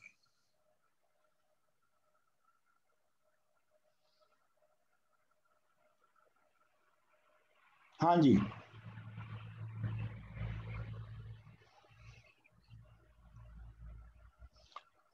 ਬੋਲੋ ਜੀ, ਕੋਈ ਸਵਾਲ, ਕੋਈ ਤੁਸੀਂ ਵੀ ਤੇ ਗੱਲ ਕਰੋ ਨਾ, मैं इकल्ला ही बोली जा रहे हैं। डॉक्टर साहब मेरा सवाल था, मेरा मतलब कुछ बोलना है। जी बोलें। बोलूं जी। डॉक्टर साहब मतलब जैसे हम नेशन वगैरह की बात कर रहे थे, तो मतलब जैसे जब टेक्नोलॉजी इतनी बढ़ जाएगी, आर्टिफिशियल ऑटोमेशन इतना बढ़ जाएगा, तो नेशन की बाउंड्रीज पे फर्क नहीं पड़ेगा? मतलब जो जैसे कार्ल मार्क्स इंटरनेशनलिज्म की बात करता था, वैसा कुछ नहीं आएगा? बिल्कुल बड़े पड़ेगा। मतलब कि वही मैं तो अर्ज यही कर रहा था कि जो नेशन की डेफिनेशन है, नेशन की डेफिनेशन वही बदल जाएगी। तो हम जो ऐसे ऐसा बोल रहे हैं, मुझे लगता है उसको उस कॉन्टेक्स्ट में भी देखने की जरूरत है कि जो नेशन की डेफिनेशन है वो ही बदल जाएगी। वो भी बदल जाएगी। अभी आप देख लें कि पहले अपना जो बाघा बॉर्डर होता था पाकिस्तान और हिंदुस्तान के दरमियान, तो उसका मतलब था कि कोई अगर किसी पाकिस्तानी ने हिंदुस्तानी को देखना है तो उसको देखने के लिए बहुत पापड़ बेलने पड़ते थे। अब नई टेक्नोलॉजी के तहत आप गूगल पे या आप अपना जूम पे आप एक सेकंड में बैठ के जलंधर में बैठे हुए आदमी से वैसे ही बातें कर सकते हैं जैसे आप अपने पड़ोसी से कर रहे हैं। तो मतलब स्टेट की जो रीच थी आपकी जिंदगी में वो तो पहले ही कम हो चुकी है। अब ऑटोमेशन के बाद फिर से दोबारा स्टेट जो डेफिनेशन आती है वो क्या आती है, इस पे हम जो है वो रिसर्च कर सकते हैं। लेकिन ये मैं आपकी बात तस्लीम करता हूँ, ਮੰਨਣਾ है ਤੁਹਾਡੀ इस गल ਨੂੰ कि ਜਿਹੜੀ स्टेट है उन्हें खुद बदल जाना। मैं इत्थों शुरू की सी गल कि ਜਿਹੜੇ इंसान का ਜਿਹੜਾ ਸੁਰਤ है, मत है, शऊर है, ਉਹਨੇ ਇਹਦੇ ਨਾਲ ਬਦਲਣਾ ਹੈ। ਤੇ ਉਹਦੇ ਨਾਲ ਜਿਹੜੇ ਇਸ ਵੇਲੇ ਮੌਜੂਦ ਜਿਹੜੇ ਇੰਸਟੀਟਿਊਸ਼ਨਸ ਨੇ, तमाम इंस्टीट्यूशन ਜਿਹੜੇ ਨੇ, ਭਾਵੇਂ ਉਹ ਸਿਆਸਤ ਦਾ ਹੋਵੇ, ਭਾਵੇਂ ਉਹ ਰਿਆਸਤ ਦਾ ਹੋਵੇ, ਭਾਵੇਂ ਉਹ ਮਜ਼ਹਬ ਦਾ ਹੋਵੇ, ਭਾਵੇਂ ਉਹ ਆਰਟਸ ਦਾ ਹੋਵੇ, ਉਹਨਾਂ ਸਾਰਿਆਂ ਨੇ ਤਬਦੀਲ ਹੋਣਾ ਹੈ ਔਰ ਉਹਨਾਂ ਸਾਰਿਆਂ ਨੇ ਰੀਡਿਫਾਈਨ ਹੋਣਾ ਹੈ। ਅੱਛਾ ਜੀ, ਜਿਹੜੀ ਇਹ ਥੋੜੀ ਜੀ ਹੋਰ ਜਿਹੜੀ ਤੁਸੀਂ ਚੁੰਗ ਕਿਤਾਬ ਜਿਹੜੀ ਕਰ ਰਹੇ ਹੋ ਉਹ ਚੀਨ ਤੇ ਕਰ ਰਹੇ ਆ, तो ਉਹਦੇ ਚ ਇੱਕ ਮਜ਼ੇਦਾਰ ਉਹਨਾਂ ਨੇ ਕਹੀ ਹੈ ਗੱਲ ਕਿ ਉਹ ਇਹ ਕਹੀ ਹੈ ਕਿ ਚੀਨ ਜਿਹੜਾ ਹੈ ਉਹਨੇ ਫਰੌਗ ਜੰਪ ਕੀਤਾ ਹੈ ਦੂਜੇ ਮੁਲਕਾਂ ਦੇ ਮੁਕਾਬਲੇ ਦੇ ਵਿੱਚ। ਫਰੌਗ ਜੰਪ ਦਾ ਕੀ ਮਤਲਬ ਹੈ? ਉਹ ਕਹਿੰਦਾ ਕਿ ਦੂਜੇ ਮੁਲਕਾਂ 'ਚ ਮਿਸਾਲ ਉਹਦੀ ਜ਼ਿਆਦਾਤਰ ਜਿਹੜੀ ਕੰਪੈਰੀਜ਼ਨਸ ਨੇ ਉਹ ਅਮਰੀਕਾ ਦੇ ਨਾਲ ਹੈ ਕਿ ਅਮਰੀਕਾ ਦੇ ਵਿੱਚ ਪਹਿਲੇ ਜਿਹੜਾ ਉਹ ਡੈਸਕਟਾਪ ਆਇਆ ਤੇ ਫਿਰ ਉਹ ਲੈਪਟਾਪ ਆਏ ਤੇ ਫਿਰ ਉਸ ਤੋਂ ਬਾਅਦ ਬਹੁਤ ਬਾਅਦ ਦੇ ਵਿੱਚ ਕਿਤੇ ਜਿਹੜਾ ਜਾ ਕੇ ਤੇ ਉਹ ਜਿਹੜਾ ਸਮਾਰਟਫੋਨ ਹੈ ਉਹਨਾਂ ਦਾ ਇਸਤੇਮਾਲ ਸ਼ੁਰੂ ਹੋਇਆ। ਇਹਦਾ ਇਹ ਕਹਿਣਾ ਹੈ ਕਿ ਚੀਨ ਦੇ ਵਿੱਚ ਜਿਹੜੀ ਟ੍ਰਾਂਜੀਸ਼ਨ ਹੈ ਉਹਦੇ ਵਿੱਚ ਲੈਪਟਾਪ ਜਾਂ ਕੰਪਿਊਟਰ ਆਇਆ ਹੀ ਨਹੀਂ। ਉਹ ਸਿੱਧੀ ਯਾਨੀ ਅਨਪੜ੍ਹ ਸਟੇਟ ਦੇ ਉੱਤੋਂ ਸਿੱਧੀ ਉਹ ਸਮਾਰਟਫੋਨ ਤੇ ਚਲੀ ਗਈ। ਪਿਛਲੀਆਂ ਸਾਰੀਆਂ ਮੰਜ਼ਲਾਂ ਜਿਹੜੀਆਂ ਸਨ, ਜਿਹੜੀਆਂ ਅਮਰੀਕਾ ਦੇ ਵਿੱਚ ਤੈਅ ਹੋਈਆਂ ਜਾਂ ਬਾਕੀ ਦੁਨੀਆ ਜਿਵੇਂ ਤੈਅ ਹੋਈਆਂ, ਉਹ ਚੀਨ ਦੇ ਵਿੱਚ ਉਵੇਂ ਤੈਅ ਉਂਝ ਨਹੀਂ ਲਾਰਜਲੀ ਤੈਅ ਹੋਈਆਂ, ਉਹ ਜੰਪ ਕਰਕੇ ਤੇ ਉਹ ਪਹੁੰਚ ਗਏ ਨੇ ਉੱਤੇ। ਇਹ ਤੇ ਮੈਨੂੰ ਮੈਂ ਤੁਹਾਨੂੰ ਪਹਿਲੇ ਵੀ ਕਿਹਾ ਸੀ ਕਿ ਮਿਸਾਲ ਦੇ ਤੌਰ ਦੇ ਉੱਤੇ ਸਾਡੇ ਹਾਂ ਜਿਹੜੀ ਸਾਰੀ ਦੁਨੀਆ ਦੇ ਵਿੱਚ ਹੀ ਔਰ ਖਾਸ ਤੌਰ ਦੇ ਉੱਤੇ ਵੈਸਟਰਨ ਵਰਲਡ ਦੇ ਵਿੱਚ ਪਹਿਲੇ ਕਰੰਸੀ ਸੀ, ਫਿਰ ਪੇਪਰ ਕਰੰਸੀ ਆਈ, ਫਿਰ ਬੈਂਕ ਆਇਆ, ਫਿਰ ਬੈਂਕ ਦੇ ਨਾਲ ਤੋਂ ਬਾਅਦ ਫਿਰ ਕ੍ਰੈਡਿਟ ਕਾਰਡ ਆਏ, ਕ੍ਰੈਡਿਟ ਕਾਰਡ ਤੋਂ ਬਾਅਦ ਹੁਣ ਜਿਹੜੀ ਹੈ ਉਹ ਆ ਰਹੀ ਹੈ ਆਪਣਾ ਜਿਹੜੀ ਕਿ ਸਮਾਰਟਫੋਨ ਬੇਸਡ ਟੈਕਨੋਲੋਜੀ ਹੈ। ਲੇਕਿਨ ਚੀਨ ਜਿਹੜਾ ਹੈ ਉਹਨੇ ਜੰਪ ਕਰਕੇ ਸਿੰਪਲ ਕਰੰਸੀ ਤੋਂ ਉਹ ਜੰਪ ਕਰਕੇ ਤੇ ਪੋਸਟ ਕ੍ਰੈਡਿਟ ਕਾਰਡ ਜਿਹੜਾ ਹੈ ਉਹ ਉੱਤੇ ਪਹੁੰਚ ਗਿਆ। ਉਹਨਾਂ ਦੇ ਜਿਹੜੇ ਪ੍ਰੋਗਰਾਮ ਨੇ, ਉਹਨਾਂ ਦੇ ਜਿਹੜੇ ਸੈਟਅਪਸ ਨੇ, ਮਿਸਾਲ ਉੱਤੇ WeChat ਜਾਂ ਅਲੀਬਾਬਾ, ਉਹਨਾਂ ਨੇ ਜਿਹੜੀ ਟ੍ਰਾਂਜੈਕਸ਼ਨਸ ਨੇ ਮੁxtਲਿਫ ਚੀਜ਼ਾਂ ਦੀਆਂ, ਉਹ ਇੰਨੀਆਂ ਇੰਸਟੈਂਟ ਬਣਾਤੀਆਂ ਨੇ ਕਿ ਇੱਕ ਆਮ ਜਿਹੜਾ ਵੈਂਡਰ ਹੈ ਸੜਕ ਦੇ ਉੱਤੇ ਖੜਾ, ਉਹਨੂੰ ਵੀ ਤੁਸੀਂ ਉਸ ਸਮਾਰਟਫੋਨ ਦੇ ਨਾਲ ਉਹਦੇ ਕੋਲੋਂ ਛੱਲੀਆਂ ਖਰੀਦ ਕੇ ਤੇ ਉਹਨੂੰ ਪੇ ਕਰ ਸਕਦੇ ਹੋ। ਇਹਦੇ ਨਾਲ ਉਹਨਾਂ ਨੇ ਕਿਹਾ ਕਿ ਜਿਹੜੀ ਸਭ ਤੋਂ ਵੱਡੀ ਜਿਹੜੀ ਚੀਨ ਦੇ ਵਿੱਚ ਜਿਹੜੀ ਮੂਵਮੈਂਟ ਹਕੂਮਤ ਨੇ ਕੋਸ਼ਿਸ਼ ਕਰਕੇ ਔਰ ਜਿਹੜੇ ਸਰਮਾਇਆਕਾਰ ਨੇ ਉਹਨਾਂ ਨੇ ਕੋਸ਼ਿਸ਼ ਕਰਕੇ ਚਲਾਈ ਹੈ, ਉਹ ਹਰ ਸਰਵਿਸ ਨੂੰ ਹੋਮ ਡਿਲੀਵਰੀ ਦੇ ਵਿੱਚ ਉਹਨਾਂ ਨੇ ਤਬਦੀਲ ਕਰ ਦਿੱਤਾ ਹੈ। ਮਤਲਬ ਹੁਣ ਜੇ ਤੁਸੀਂ ਮਸਾਜ ਕਰਵਾਉਣਾ ਹੈ ਤੇ ਤੁਹਾਨੂੰ ਕਿਸੇ ਮਸੂਸ ਦੀ ਦੁਕਾਨ ਤੇ ਜਾਣ ਦੀ ਲੋੜ ਨਹੀਂ ਹੈਗੀ, ਤੁਸੀਂ WeChat ਦੇ ਉੱਤੇ ਹੀ ਮਸੂਸ ਨੂੰ ਸੱਦ ਕੇ ਮਸਾਜ ਕਰਵਾ ਲਓ। ਜਾਂ ਤੁਹਾਡਾ ਕੁੱਤਾ ਬਿਮਾਰ ਹੈ ਤੇ ਤੁਸੀਂ ਉਹਦਾ ਇਲਾਜ ਕਰਵਾਉਣਾ ਤੇ ਤੁਸੀਂ WeChat ਦੇ ਉੱਤੇ ਹੀ ਕੁੱਤੇ ਦੇ ਕਿਸੇ ਮਾਹਰ ਨੂੰ ਸੱਦ ਲਓ ਵਗੈਰਾ ਵਗੈਰਾ। ਯਾਨੀ ਹਰ ਜਿਹੜੀ ਸਰਵਿਸ ਹੈ ਉਹ ਘਰ ਬੈਠਿਆਂ ਤੁਹਾਨੂੰ ਮਿਲ ਰਹੀ ਹੈ। ਔਰ ਇਹਦੇ ਨਾਲ ਜਿਹੜਾ ਹੈ ਉਹ ਅਗਰਚੇ ਇੱਕ ਤੇ ਇਹ ਹੈ ਕਿ ਉੱਥੇ ਫਿਲਹਾਲ ਲੇਬਰ ਜਿਹੜੀ ਹੈ ਬਹੁਤ ਉਹ ਇੰਪਲਾਈ ਹੋਈ ਹੈ ਇਹਨਾਂ ਸਾਰਿਆਂ ਕੰਮਾਂ 'ਚ, ਜਿਹਨੂੰ ਇਹ ਕਹਿੰਦੇ ਨੇ ਫਰੋਮ ਆਨਲਾਈਨ ਟੂ ਆਫਲਾਈਨ। ਯਾਨੀ ਮਤਲਬ ਇਹ ਹੈ ਕਿ ਆਨਲਾਈਨ ਤੁਸੀਂ ਆਰਡਰ ਕਰਦੇ ਹੋ ਤੇ ਲੇਕਿਨ ਰੀਅਲ ਮਾਰਕੀਟ ਜਿਹੜੀ ਫਿਜ਼ੀਕਲ ਮਾਰਕੀਟਸ ਨੇ ਉਹਨਾਂ ਦੇ ਵਿੱਚੋਂ ਸਮਾਨ ਜਿਹੜਾ ਉਹ ਤੁਹਾਡੇ ਤੱਕ ਪਹੁੰਚਾਇਆ ਜਾਂਦਾ ਹੈ। ਲੇਕਿਨ ਉਹ ਇਹ ਕਹਿ ਰਹੇ ਨੇ ਕਿ ਇਸ ਵੇਲੇ ਜਿਹੜੀਆਂ ਉੱਥੇ ਇਹ ਖਾਣ ਦੀਆਂ ਹੀ ਦੋ ਜਿਹੜੀਆਂ ਕੰਪਨੀਆਂ ਨੇ ਜਿਹੜੇ ਖਾਣੇ ਪ੍ਰੋਵਾਈਡ ਕਰਦੀਆਂ ਨੇ, ਉਹਨਾਂ ਚੋਂ ਦੋਵਾਂ ਦੀ ਵੈਲਿਊ ਇਕੱਲੇ ਦੀ ਵੈਲਿਊ ਜਿਹੜੀ ਹੈ ਉਹ ਪੂਰੇ ਉਬਰ ਦੇ ਨਾਲੋਂ ਜ਼ਿਆਦਾ ਹੈ, ਪੂਰੇ ਉਬਰ ਨਾਲੋਂ ਦੁਗਣੀ ਹੈ। ਲਿਹਾਜ਼ਾ ਮਤਲਬ ਕਹਿਣ ਦਾ ਮਤਲਬ ਇਹ ਹੈ ਕਿ ਇਹ ਤੇ ਹੁਣ ਹੋ ਰਿਹਾ ਨਾ ਕਿ ਜਿੱਥੇ ਫਿਜ਼ੀਕਲ ਲੇਬਰ ਇਸਤੇਮਾਲ ਹੋ ਰਹੀ ਹੈ ਡਿਲੀਵਰੀ ਵਾਸਤੇ, ਲੇਕਿਨ ਸਵਾਲ ਇਹ ਹੈ ਕਿ ਇਹਦਾ ਅਗਲਾ ਸਟੈਪ ਕੀ ਹੋਏਗਾ ਕਿ ਅਗਰ ਚੀਨ ਦੇ ਵਿੱਚ ਉਹ ਜਿਹੜੀ ਹੁਣ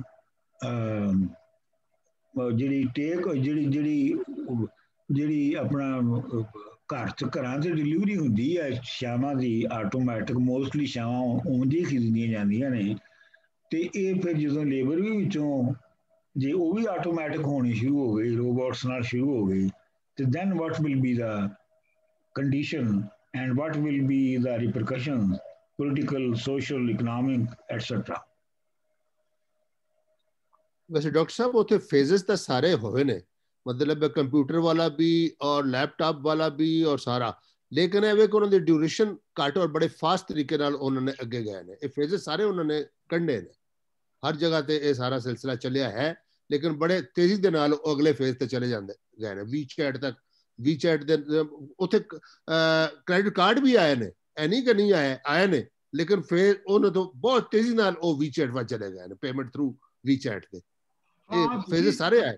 नहीं ਤੁਸੀਂ ਸਹੀ ਕਹਿ ਰਹੇ ਹੋ, ਉਹਨੇ ਫਿਗਰਸ ਦਿੱਤੇ ਨੇ ਕਿ ਬਈ ਕਿੰਨੇ ਮਿਲੀਅਨ 10 ਸਾਲ ਪਹਿਲੇ 20 ਸਾਲ ਪਹਿਲੇ ਕੰਪਿਊਟਰ ਸਨ ਚੀਨ ਦੇ ਵਿੱਚ, ਤੇ ਕਿੰਨੇ ਫੀਸਦ ਕੁੱਲ ਕੰਪਿਊਟਰ ਹੈਗੇ ਸਨ ਅਮਰੀਕਾ ਦੇ ਵਿੱਚ, ਤੇ ਉਹ ਮਤਲਬ ਇਹ ਹੈ ਕਿ ਉੱਥੇ ਚੀਨ ਦੇ ਵਿੱਚ ਪਰਸੈਂਟੇਜ ਦੇ ਹਿਸਾਬ ਨਾਲ ਬਹੁਤ ਘੱਟ ਸਨ ਅਮਰੀਕਾ ਦੇ ਨਾਲ।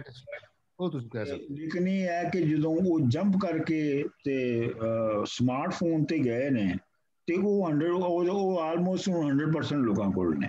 ਉਹ ਵੀਚੈਟ ਉੱਥੇ ਜ਼ਰੂਰਤ ਬਣ ਗਈ ਨਾ ਜੀ। ਵੀਚੈਟ ਤੋਂ ਬਗੈਰ ਤੁਸੀਂ ਤਾਂ ਜ਼ਿੰਦਗੀ ਗੁਜ਼ਾਰ ਹੀ ਨਹੀਂ ਸਕਦੇ, ਤੁਸੀਂ ਕੋਈ ਚੀਜ਼ ਪੇਮੈਂਟ ਕਰ ਹੀ ਨਹੀਂ ਸਕਦੇ। ਕੈਸ਼ ਦਾ ਤਾਂ ਉੱਥੇ ਕੋਈ ਤਸੱਵਰ ਹੀ ਨਹੀਂ, ਉਹ ਵੀਚੈਟ ਹੀ ਹੈ ਹਰ ਜਗ੍ਹਾ ਤੇ। ਭਾਵੇਂ ਤੁਸੀਂ ਛੱਲੀ ਲੈਣੀ ਹੋਵੇ ਤੇ ਭਾਵੇਂ ਗੰਨਾ ਜੋ ਮਰਜ਼ੀ ਹੈ, ਉਹ ਵੀਚੈਟ ਚੱਲੇਗੀ। ਬਿਲਕੁਲ ਬਿਲਕੁਲ। ਹਾਂਜੀ, ਹੋਰ ਕੋਈ ਸਵਾਲ?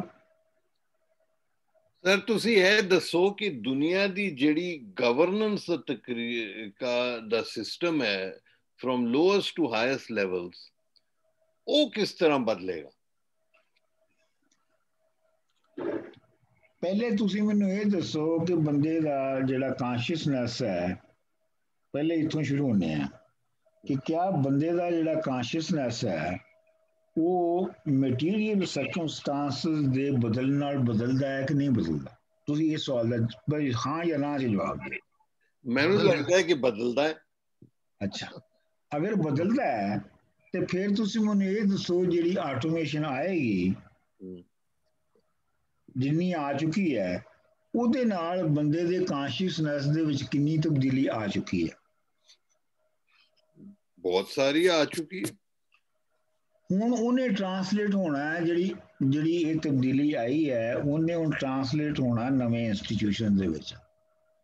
ਔਰ ਇਹ ਜਿਹੜਾ ਮਸਲਾ ਹੈਗਾ ਨਾ ਇਨਸਾਨੀ ਸੁਸਾਇਟੀ ਦਾ, ਉਹ ਇੰਝ ਹੈਗਾ ਕਿ ਮੈਨੂੰ ਇਹ ਲੱਗਦਾ ਹੈ ਕਿ ਜਿਹੜੀ ਸੋਸ਼ਲ ਇੰਸਟੀਟਿਊਸ਼ਨਸ ਨੇ, ਪੋਲੀਟੀਕਲ ਇਕਨੋਮਿਕ ਇੰਸਟੀਟਿਊਸ਼ਨਸ ਨੇ, ਉਹ ਜਿਨ੍ਹਾਂ ਦੇ ਵਿੱਚ ਬੰਦੇ ਦੀ ਕਾਂਸ਼ੀਅਸਨੈਸ ਇਨਵੋਲਵ ਹੁੰਦੀ ਹੈ, ਉਹ ਓਨੇ ਤੇਜ਼ੀ ਦੇ ਨਾਲ ਨਹੀਂ ਬਦਲਦੇ ਜਿੰਨੀ ਤੇਜ਼ੀ ਦੇ ਨਾਲ, ਆਸਾਨੀ ਦੇ ਨਾਲ ਜਾਂ ਤੇਜ਼ੀ ਦੇ ਨਾਲ ਮਟੀਰੀਅਲ ਸਰਕਮਸਟੈਂਸਸ ਚੇਂਜ ਹੋ ਜਾਂਦੇ ਨੇ। ਕਾਂਸ਼ੀਅਸਨੈਸ ਜਿਹੜੀ ਹੈ ਬੰਦੇ ਦੀ ਜਾਂ ਸੁਸਾਇਟੀ ਦੀ, ਉਹ ਰਿਲੇਟਿਵਲੀ ਸਲੋਲੀ ਜਿਹੜੀ ਹੈ ਉਹ ਚੇਂਜ ਹੁੰਦੀ ਹੈ ਔਰ ਇਵਾਲਵ ਹੁੰਦੀ ਹੈ, ਲੇਕਿਨ ਉਹ ਹੁੰਦੀ ਜ਼ਰੂਰ ਹੈ। ਮਿਸਾਲ ਦੇ ਤੌਰ ਤੇ ਉਹੀ ਮੈਂ ਕਹਾਂਗਾ ਕਿ ਜਿਹੜੀ ਸਾਡੀ ਜਨਰੇਸ਼ਨ ਹੈ, ਜਿਹੜੀ ਸਾਡੀ ਜਨਰੇਸ਼ਨ ਦੀ ਕਾਂਸ਼ੀਅਸਨੈਸ ਹੈ, ਪੁਰਾਣੀ ਜਨਰੇਸ਼ਨ ਦੀ, ਸਾਡੀ ਜਿਹੜੀ ਅੱਗੋਂ ਔਲਾਦ ਦੀ ਜਿਹੜੀ ਕਾਂਸ਼ੀਅਸਨੈਸ ਹੈ ਉਹ ਬਿਲਕੁਲ ਡਿਫਰੈਂਟ ਹੈ। ਉਹ ਸਾਡੇ ਨਾਲੋਂ ਬਹੁਤ ਫਰਕ ਹੈਗੀ ਹੈ। ਔਰ ਜਿਹੜੀ ਉਹਨਾਂ ਦੀ ਔਲਾਦ ਹੋਏਗੀ ਉਹਨਾਂ ਦੀ ਕਾਂਸ਼ੀਅਸਨੈਸ ਵੀ ਹੋਰ ਹੋਏਗੀ। ਅੱਛਾ, ਹੁਣ ਉਹ ਕਿਸ ਤਰੀਕੇ ਦੇ ਅਦਾਰੇ ਬਣਾਉਂਦੇ ਨੇ, ਯਾਨੀ ਮਤਲਬ ਉਸ ਸਟੇਜ ਦੇ ਉੱਤੇ ਉਸ ਬਦਲੇ ਹੋਏ ਕਾਂਸ਼ੀਅਸਨੈਸ ਦੇ ਨਾਲ ਕਿਸ ਤਰ੍ਹਾਂ ਦੇ ਅਦਾਰੇ ਕੰਸਟਰਕਟ ਹੁੰਦੇ ਨੇ ਔਰ ਉਹਨਾਂ ਦੀ ਐਗਜ਼ੈਕਟ ਸ਼ਕਲ ਕੀ ਹੁੰਦੀ ਹੈ, ਇਹ ਦੱਸਣਾ ਤੇ ਜਿਹੜਾ ਹੈਗਾ ਉਹ ਮੁਮਕਿਨ ਨਹੀਂ ਹੈਗਾ। ਆਬਦ ਜੀ, ਇਹ ਤੇ ਤੁਸੀਂ ਵੀ ਉਨੇ ਹੀ ਅੰਦਾਜ਼ਾ ਕਰ ਸਕਦੇ ਹੋ ਜਿੰਨਾ ਮੈਂ ਕਰ ਸਕਦਾ। ਮੈਨੂੰ ਇਹ ਪਤਾ ਅਮਰੀਕਾ ਦੇ ਵਿੱਚ ਜਿਵੇਂ ਕਾਂਸ਼ੀਅਸਨੈਸ ਦੀ ਗੱਲ ਹੋ ਰਹੀ ਹੈ, ਪੋਲੀਟੀਕਲ ਕਾਂਸ਼ੀਅਸਨੈਸ ਦੀ, ਤੇ ਇਹ ਦੇਖੋ ਹੋਰ ਜੀ ਡਾਕਟਰ ਸਾਹਿਬ ਕਿ ਜਿਹੜੀ ਤੁਸੀਂ ਸਾਰੀ ਆਟੋਮੇਸ਼ਨ ਹੋਣੀ ਹੈ, ਨੋ ਡਾਊਟ ਕਿ ਹਿਊਮਨ ਇਨਵੋਲਵਮੈਂਟ ਮਤਲਬ ਘੱਟ ਹੋ ਜਾਣੀ ਹੈ, ਲੇਕਿਨ ਇਨਸਾਨ ਦੀ ਪਾਰਟਿਸਿਪੇਸ਼ਨ ਤਾਂ ਰਹਿਣੀ ਹੈ, ਉਹ ਤਾਂ ਵਿੱਚ ਇਨਵੋਲਵਮੈਂਟ ਤਾਂ ਰਹਿਣੀ ਹੈ, ਥੋੜੀ ਜ਼ਰੂਰ ਹੋ ਜਾਏਗੀ, ਰਹਿਣੀ ਹੈ। ਔਰ ਲੇਕਿਨ ਉਹਦੇ ਨਾਲ ਇਹ ਵੀ ਹੋ ਸਕਦਾ ਕਿ ਜਿਹੜੀ ਉਹ ਹਿਊਮਨ ਲੇਬਰ ਹੈ ਉਹਦੀ ਕਾਸਟ ਇਤਨੀ ਹੋ ਜਾਏ ਕਿ ਜਿਹੜਾ ਬੰਦਾ ਪਹਿਲੇ ਮਹੀਨੇ 'ਚ ਕਮਾਉਂਦਾ ਸੀ ਉਹ ਸ਼ਾਇਦ ਇੱਕ ਹਫ਼ਤੇ 'ਚ ਇੰਨਾ ਕਮਾ ਲਵੇ। ਔਰ ਇਹ ਗੱਲ ਮੈਨੂੰ ਨਾ ਯਕਦਮ ਤੁਹਾਡੇ ਨਾਲ ਪਿੱਛੇ ਪੱਖਾ ਚੱਲ ਰਿਹਾ, ਸਾਡੇ ਤਾਂ ਪੱਖੇ ਨਹੀਂ ਚੱਲਦੇ ਇੱਥੇ, ਲੇਕਿਨ ਤੁਹਾਡਾ ਪੱਖਾ ਚੱਲ ਰਿਹਾ ਤਾਂ ਉੱਥੋਂ ਮੈਨੂੰ ਹੁਣੇ 3 ਦਿਨ ਪਹਿਲੇ ਕਿਸੇ ਦੋਸਤ ਨੇ ਦੱਸਿਆ ਕਿ ਉਸਨੇ 150 ਦਾ ਪੱਖਾ ਲਿਆ ਤੇ ਉਸਨੇ ਫੋਨ ਕੀਤਾ, ਯਾਰ ਮੈਨੂੰ ਪੱਖਾ ਲਵਾ ਦੇ ਤਾਂ ਹਰ ਇੱਕ ਬੰਦਾ $200 ਮੰਗ ਰਿਹਾ ਸੀ। ਉਹ ਕਹਿੰਦਾ ਉਸ ਤੋਂ ਬਾਅਦ ਉਹ ਵਿਚਾਰੇ ਨੇ ਟੇਬਲ ਲਾਈ ਥੱਲੇ ਕੀ ਖੁਦ ਜਾ ਕੇ ਪੱਖਾ ਲਾਇਆ, ਉਹ ਉੱਥੋਂ ਡਿੱਗ ਪਿਆ। ਉਸ ਤੋਂ ਬਾਅਦ ਕਹਿੰਦਾ ਮੈਂ ਅਗਲੇ 2 ਪੱਖੇ ਜਿਹੜੇ ਨੇ $200 ਲੈ ਕੇ ਲਵਾਇਆ। ਤੇ ਇਹ ਜਿਹੜੀ ਹੈ ਨਾ ਪਾਰਟਿਸਿਪੇਸ਼ਨ ਰਹਿਣੀ ਹੈ, ਲੇਕਿਨ ਉਹਦੀ ਮਹਿੰਗੀ ਬਹੁਤ ਹੋ ਜਾਣੀ ਹੈ, ਤੇ ਉਸਨੇ ਜਿਹੜੀ ਮਹੀਨੇ ਵਾਲੀ ਆਮਦਨੀ ਹੈ ਨਾ ਉਸਨੇ ਹਫ਼ਤੇ ਵਿੱਚ ਪੂਰੀ ਕਰ ਲੈਣੀ ਹੈ ਜਾਂ ਘੰਟਿਆਂ 'ਚ ਪੂਰੀ ਕਰ ਲੈਣੀ। ਨਹੀਂ, ਮੈਂ ਸ਼ਰਾਇਤ ਸਾਹਿਬ ਸੌਰੀ, ਮੈਂ ਤੁਹਾਡੇ ਨਾਲ ਐਗਰੀ ਨਹੀਂ ਕਰਦਾ, ਕਿਉਂਕਿ ਤੁਸੀਂ ਵੀ ਇਹੋ ਕਰ ਰਹੇ ਹੋ ਕਿ ਤੁਸੀਂ ਜਿਹੜੀ ਐਗਜ਼ਿਸਟਿੰਗ ਵਰਕ ਔਰ ਕੰਪਨਸੇਸ਼ਨ ਦਾ ਜਿਹੜਾ ਰਿਲੇਸ਼ਨਸ਼ਿਪ ਹੈ ਇਸ ਵੇਲੇ, ਉਹਨੂੰ ਹੀ ਤੁਸੀਂ ਫਿਊਚਰ ਦੇ ਵਿੱਚ ਪ੍ਰੋਜੈਕਟ ਕਰਕੇ ਦੇਖ ਰਹੇ ਹੋ। ਔਰ ਮੈਂ ਉਂਝ ਨਹੀਂ ਦੇਖਦਾ, ਮੈਂ ਸਮਝਦਾ, ਮੈਂ ਇਹਨੂੰ ਟੋਟਲ ਡਿਪਾਰਚਰ ਦੇ ਤੌਰ ਤੇ ਵੇਖਣਾ ਹੈ ਕਿ ਇਹ ਜਿਹੜਾ ਪੂਰਾ ਮਾਡਲ ਹੈ, ਇਹ ਜਿਹੜਾ ਪੂਰਾ ਮਾਡਲ ਹੈ ਵਰਕ ਔਰ ਕੰਪਨਸੇਸ਼ਨ ਦਾ, ਇਹ ਮਾਡਲ ਜਿਹੜਾ ਤੁਸੀਂ ਇਹ ਕਹਿ ਰਹੇ ਹੋ ਕਿ ਇਹ ਸਕੁਈਜ਼ ਹੋ ਜਾਣਾ ਹੈ, ਮਾਡਲ ਇੰਜ ਹੋ ਜਾਣਾ ਕਿ ਜਿਹੜਾ ਹੁਣ ਮਹੀਨੇ 'ਚ ਕਮਾਉਂਦੇ ਫਿਰ ਤੁਸੀਂ ਹਫ਼ਤੇ 'ਚ ਕਮਾ ਲਓਗੇ, ਇੰਜ ਨਹੀਂ ਹੈ। ਮੇਰੇ ਖਿਆਲ ਦੇ ਵਿੱਚ ਉਹਨੇ ਰੀਡਿਫਾਈਨ ਹੋਣਾ ਹੈ ਔਰ ਵਰਕ ਦਾ ਮਤਲਬ ਹੀ ਕੁਝ ਹੋਰ ਹੋ ਜਾਣਾ ਹੈ। ਮੇਰੀ ਜਿਹੜੀ ਸਮਝ 'ਚ ਗੱਲ ਆਉਂਦੀ ਹੈ ਉਹ ਇਹ ਡਾਕਟਰ ਸਾਹਿਬ ਮੈਨੂੰ ਇਜਾਜ਼ਤ ਥੋੜੀ ਜੀ। ਡਾਕਟਰ ਸਾਹਿਬ ਮੈਂ ਜਿਸ ਤਰ੍ਹਾਂ ਤੁਹਾਡੀ ਸਾਰੀ ਬੜੀ ਗੌਰ ਨਾਲ ਸਾਰੀ ਗੱਲ ਸੁਣੀ ਹੈ, ਕਿਉਂਕਿ ਮੈਂ ਵੀ ਉਹਦਾ ਬਿਗਨਿੰਗ ਸੀ, ਤੇ ਸਭ ਤੋਂ ਵੱਡੀ ਗੱਲ ਹੈ ਕਿ ਜਿਹੜੇ ਸਾਡੇ ਜ਼ਿਹਨ ਦੇ ਵਿੱਚ ਈਵਨ ਜਿਵੇਂ ਅਸੀਂ ਸਾਰੇ ਪੜ੍ਹਦੇ ਆਏ ਹਾਂ ਸਾਰੀ ਉਮਰ ਵਰਕਿੰਗ ਕਲਾਸ ਬੁਨਿਆਦੀ ਤੌਰ 'ਤੇ ਅਸੀਂ ਉਹਨੂੰ ਹਮੇਸ਼ਾ ਐਸੋਸੀਏਟ ਕਰਦੇ ਰਹੇ ਹਾਂ ਜਿਹੜੀ ਲੇਬਰ ਦੇ ਨਾਲ ਗੱਲਬਾਤ, ਮਸ਼ੀਨ ਚਲਾਉਣਾ ਵਗੈਰਾ ਵਗੈਰਾ। ਬਿਲਕੁਲ ਤੁਸੀਂ ਸਹੀ ਕਿਹਾ, ਹੁਣ ਇਹ ਡੈਫੀਨੇਸ਼ਨ ਬਦਲਣੀ ਹੈ। ਬਿਲਕੁਲ ਵੰਜਲੀ ਚਲਾਉਣ ਵਾਲੀ ਤੁਸੀਂ ਗੱਲ ਕੀਤੀ ਬਹੁਤ ਅੱਛੀ ਸੀ, ਤੇ ਉਹਦਾ ਮਤਲਬ ਇਹ ਹੈ ਕਿ ਜੀ ਕਲਚਰ ਸਾਈਡ ਦੇ ਉੱਤੇ ਹੋ ਸਕਦਾ ਹੈ ਕਿ ਪਹਿਲੇ ਇੱਕੋ ਰਾਜਾ ਸੀ, ਹੋਰੇ 1000 ਰਾਜੇ ਪੈਦਾ ਹੋ ਜਾਣ, ਉਹ ਦੂਜੀ ਗੱਲ ਹੈ, ਉਹਦੇ ਨਹੀਂ ਜਾਂਦਾ। ਮੈਂ ਸਿਰਫ ਇਹ ਕਹਿ ਰਿਹਾ ਕਿ ਵਰਲਡ ਓਵਰ ਜਿਹੜਾ ਅਗਲਾ ਸਟੈਪ ਨਜ਼ਰ ਆ ਰਿਹਾ ਹੈ ਉਹ ਹੈ ਮੈਸਿਵ ਅਨਐਮਪਲੋਇਮੈਂਟ। ਅੱਜ ਕੱਲ੍ਹ ਦੀ ਡੈਫੀਨੇਸ਼ਨ ਦੇ ਮੁਤਾਬਿਕ ਉਹਨੇ ਕੋ ਨਵੀਂ ਡੈਫੀਨੇਸ਼ਨ ਦੇ ਆਉਣ ਤੱਕ ਕਾਫੀ ਅਰਸਾ ਜਾਂ ਪਤਾ ਨਹੀਂ ਕਿੰਨੇ ਲੱਗੇਗਾ, ਕਾਫੀ ਮਿਜ਼ਰੀ ਫੈਲੇਗੀ। ਇਹ ਦਰੁਸਤ ਹੈ ਜਾਂ ਨਹੀਂ? ਮਤਲਬ ਉਹਨੇ ਇਹਨੂੰ ਵੀ ਇਹ ਜਿਹੜਾ ਨਾ ਕਿੰਨੀ ਮਿਜ਼ਰੀ ਫੈਲੇਗੀ ਜਾਂ ਨਹੀਂ ਫੈਲੇਗੀ ਇਹਨੂੰ ਫੋਰਕਾਸਟ ਕਰਨਾ ਜ਼ਰਾ ਮੁਸ਼ਕਿਲ ਹੈ। ਦੇਖੋ ਮੈਂ ਤੁਹਾਨੂੰ ਇੱਕ ਕੰਕਰੀਟ ਮਿਸਾਲ ਜਿਹੜੀ ਹੈ ਨਾ ਤੁਹਾਨੂੰ ਅਮਰੀਕਾ ਦੀ ਦੱਸਣਾ ਹੈ।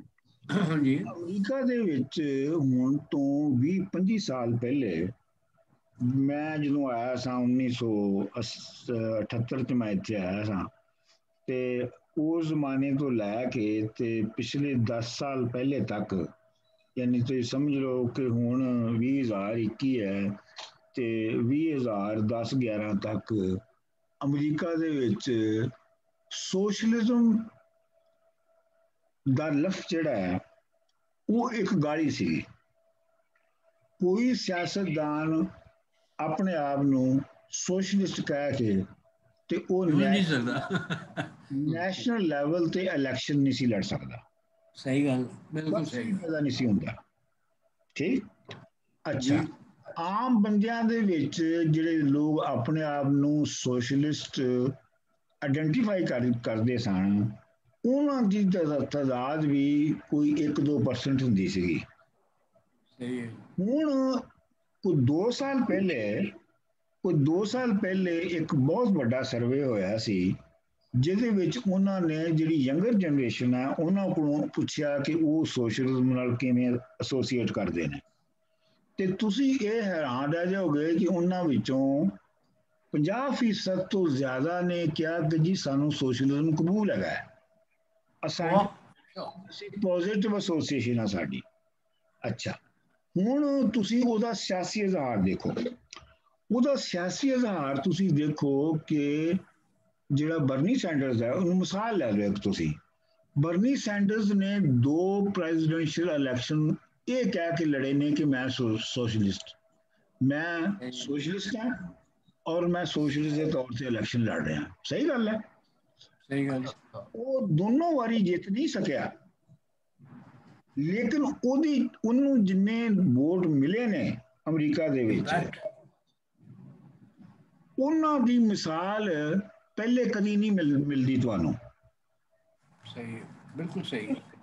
ਮਤਲਬ ਇਹ ਹੈ ਕਿ ਅਗਰ ਬਾਈਡਨ ਨੂੰ ਸਾਊਥ ਦੀ ਜਿਹੜੀ ਕਾਲੀ ਪਾਪੂਲੇਸ਼ਨ ਹੈ, ਬਲੈਕਸ ਦੀ ਜਿਹੜੀ ਪਾਪੂਲੇਸ਼ਨ ਹੈ, ਅਗਰ ਉਹ ਆਖਰੀ ਵੇਲੇ ਸਪੋਰਟ ਨਾ ਕਰਦੀ ਤੇ Bernie sander would have become the presidential candidate. ਔਰ ਅਗਰ ਬਰਨੀ ਸੈਂਡਰਸ ਪ੍ਰੈਜ਼ੀਡੈਂਸ਼ੀਅਲ ਕੈਂਡੀਡੇਟ ਬਣ ਜਾਂਦਾ ਤੇ ਉਹ ਜਿੱਦਾਂ ਕਿ ਨਹੀਂ ਜਿੱਦਾਂ ਉਹਦਾ ਤੇ ਸਾਨੂੰ ਅਸੀਂ ਅੰਦਾਜ਼ਾ ਨਹੀਂ ਲਾ ਸਕਦੇ ਕਿ ਕੀ ਹੁੰਦਾ, ਲੇਕਿਨ ਇਹ ਹੈ ਕਿ ਉਹ ਇਸ ਪੋਜੀਸ਼ਨ 'ਚ ਆ ਗਿਆ ਸੀ ਕਿ ਉਹ ਇੱਕ ਮੇਜਰ ਪਾਰਟੀ ਦਾ ਪ੍ਰੈਜ਼ੀਡੈਂਸ਼ੀਅਲ ਕੈਂਡੀਡੇਟ ਬਣ ਜਾਵੇ। ਅੱਛਾ, ਉਹਦੇ ਨਾਲ ਹੁਣ ਤੁਸੀਂ ਦੇਖੋਗੇ ਕਾਂਗਰਸ ਦੇ ਵਿੱਚ ਜਿਹੜਾ ਪ੍ਰੋਗਰੈਸਿਵ ਬਲਾਕ ਹੈ, US ਕਾਂਗਰਸ ਦੇ ਵਿੱਚ ਜਿਹੜਾ ਪ੍ਰੋਗਰੈਸਿਵ ਬਲਾਕ ਹੈ, ਜਿਹੜੇ ਕਿ ਬਰਨੀ ਸੈਂਡਰ ਦੀ ਆਈਡੀਓਲੋਜੀ ਨੂੰ ਸਬਸਕ੍ਰਾਈਬ ਕਰਦੇ ਨੇ ਤਕਰੀਬਨ, ਉਹ ਜਿਹੜਾ ਗਰੁੱਪ ਹੈ ਕਾਂਗਰਸ, US ਕਾਂਗਰਸ ਦੇ ਵਿੱਚ, ਉਹਨਾਂ ਦੀ ਕੋਈ ਜਿਹੜੀ ਹੈ ਉਹ 90 ਤਾਦਾਦ ਹੈ ਉਹਨਾਂ ਮੈਂਬਰਾਂ ਦੀ, ਕਾਂਗਰਸ ਵੂਮਨ ਔਰ ਮੈਨ ਦੀ। ਫਿਰ ਤੁਸੀਂ ਇਹ ਦੇਖੋ ਕਿ ਜਿਹਨੂੰ ਸਕੁਆਡ ਤੁਸੀਂ ਕਹਿੰਦੇ ਹੋ, 5-6 ਔਰਤਾਂ ਜਿਹੜੀਆਂ ਲੀਡ ਕਰ ਰਹੀਆਂ ਨੇ ਲੈਫਟ ਦੀ ਆਈਡੀਓਲੋਜੀ ਨੂੰ ਯੂਨਾਈਟਿਡ ਸਟੇਟਸ ਦੇ ਵਿੱਚ, ਜਿਨ੍ਹਾਂ ਚੋਂ ਨਿਊਯਾਰਕ ਦੀ ਕੁੜੀ ਜਿਹੜੀ ਆ ਉਹ ਸਭ ਤੋਂ ਅੱਗੇ ਹੈ, AOC, ਤੇ ਉਹ ਗੱਲਾਂ ਵੀ ਕਰ ਰਹੀਆਂ ਨੇ ਜਿਹੜੀਆਂ ਅਮਰੀਕਾ ਦੇ ਵਿੱਚ ਕਦੀ ਕਿਸੇ ਨੇ ਕੀਤੀਆਂ ਨਹੀਂ ਸਨ ਪਹਿਲੇ, ਜਾਂ ਉਹਨਾਂ ਨੂੰ ਕਰਨ ਦੀ ਕੋਈ ਜ਼ਰੂਰਤ ਨਹੀਂ ਸੀ ਕਰ ਸਕਦਾ। ਬਾਈ ਦਾ ਵੇ ਇਹ ਇਸਰਾਈਲ ਤੇ ਗਜ਼ਾ ਦੀ ਜਿਹੜੀ ਲੜਾਈ ਹੋਈ ਹੈ, ਉਹਦੇ ਵਿੱਚ ਵੀ ਜਿਹੜਾ ਇਹਨਾਂ ਨੂੰ ਆਪਣਾ ਬਾਈਡਨ ਐਡਮਿਨਿਸਟ੍ਰੇਸ਼ਨ ਨੂੰ ਇਹਨਾਂ ਨੂੰ ਮਜਬੂਰ ਹੋ ਕੇ ਜਿਹੜੀ ਸੁਲ੍ਹਾ ਕਰਵਾਉਣੀ ਪਈ ਹੈ, ਉਹਦੇ ਪਿੱਛੇ ਇਹ ਵੀ ਫੈਕਟਰ ਹੈਗਾ ਸੀ ਕਿ ਬਰਨੀ ਸੈਂਡਰਸ ਔਰ ਉਹਦਾ ਜਿਹੜਾ ਪੂਰਾ ਪ੍ਰੋਗਰੈਸਿਵ ਗਰੁੱਪ ਹੈ, ਉਹਨਾਂ ਨੇ ਇਹਦੀ ਮੁਖਾਲਫਤ ਦਾ ਐਲਾਨ ਕਰਤਾ ਸੀਗਾ ਬਾਈਡਨ ਦਾ, ਕਿ ਅਗਰ ਤੁਸੀਂ ਇਹਨਾਂ ਨੇ ਇਜ਼ਰਾਈਲ ਨੂੰ ਅਗਰ ਰੋਕਿਆ ਨਾ ਤੇ ਅਸੀਂ, ਉਹਨਾਂ ਨੇ ਕਿਹਾ ਸੀ ਕਿ ਜਿਹੜੀ ਇਜ਼ਰਾਈਲ ਨੂੰ ਅਸਲਾ ਮਿਲ ਰਿਹਾ ਹੈ $700 ਕੁਛ ਮਿਲੀਅਨ ਦਾ, ਉਹ ਅਸਲਾ ਜਿਹੜਾ ਉਹ ਦੇਣਾ ਬੰਦ ਕਰੋ। ਔਰ ਇਹ ਉਹਨਾਂ ਨੂੰ ਪਤਾ ਹੈਗਾ ਬਾਈਡਨ ਨੂੰ ਕਿ ਕਾਂਗਰਸ ਔਰ ਸੈਨੇਟ ਦੇ ਵਿੱਚ ਇੰਨੀ ਥਿਨ ਮੈਜੋਰਿਟੀ ਹੈ ਕਿ ਅਗਰ ਸਿਰਫ ਬਰਨੀ ਸੈਂਡਰ ਅੜ ਜਾਵੇ ਕਿ ਇਸਰਾਈਲ ਨੂੰ ਨਹੀਂ ਦੇਣਾ ਅਸਲਾ, ਤੇ ਆਪਣਾ ਬਾਈਡਨ ਵਗੈਰਾ ਕੁਝ ਨਹੀਂ ਕਰ ਸਕਦੇ। ਕਾਂਗਰਸ ਦੇ ਵਿੱਚ ਅਗਰ 12-15 ਜਿਹੜੀਆਂ ਉਹ ਪ੍ਰੋਗਰੈਸਿਵ ਔਰਤਾਂ ਨੇ ਉਹ ਨਾ ਵੋਟ ਦੇਣ ਬਾਈਡਨ ਦੀ ਪਾਲਿਸੀ ਦੇ ਹੱਕ ਵਿੱਚ, ਤੇ ਉਹ ਕਾਂਗਰਸੀ ਬਿੱਲ ਨਹੀਂ ਪਾਸ ਹੋ ਸਕਦਾ। ਲਿਹਾਜ਼ਾ ਮੈਂ ਇਹ ਕਹਿ ਰਿਹਾ ਕਿ ਇੱਕ ਪਾਸੇ ਤੇ ਤੁਸੀਂ ਹੁਣ ਇਹਦੇ ਜਿਹੜੀ ਨਵੀਂ ਇਵਾਲਵ ਹੋ ਰਹੀ ਹੈ ਕਾਂਸ਼ੀਅਸਨੈਸ ਦੁਨੀਆ ਦੇ ਵਿੱਚ, ਉਹਦੇ ਦੋਵੇਂ ਪੱਖ ਦੇਖੋ। ਇੱਕ ਪੱਖ ਤੇ ਉਹਦਾ ਇਹ ਹੈ ਕਿ ਜਿਹੜੀ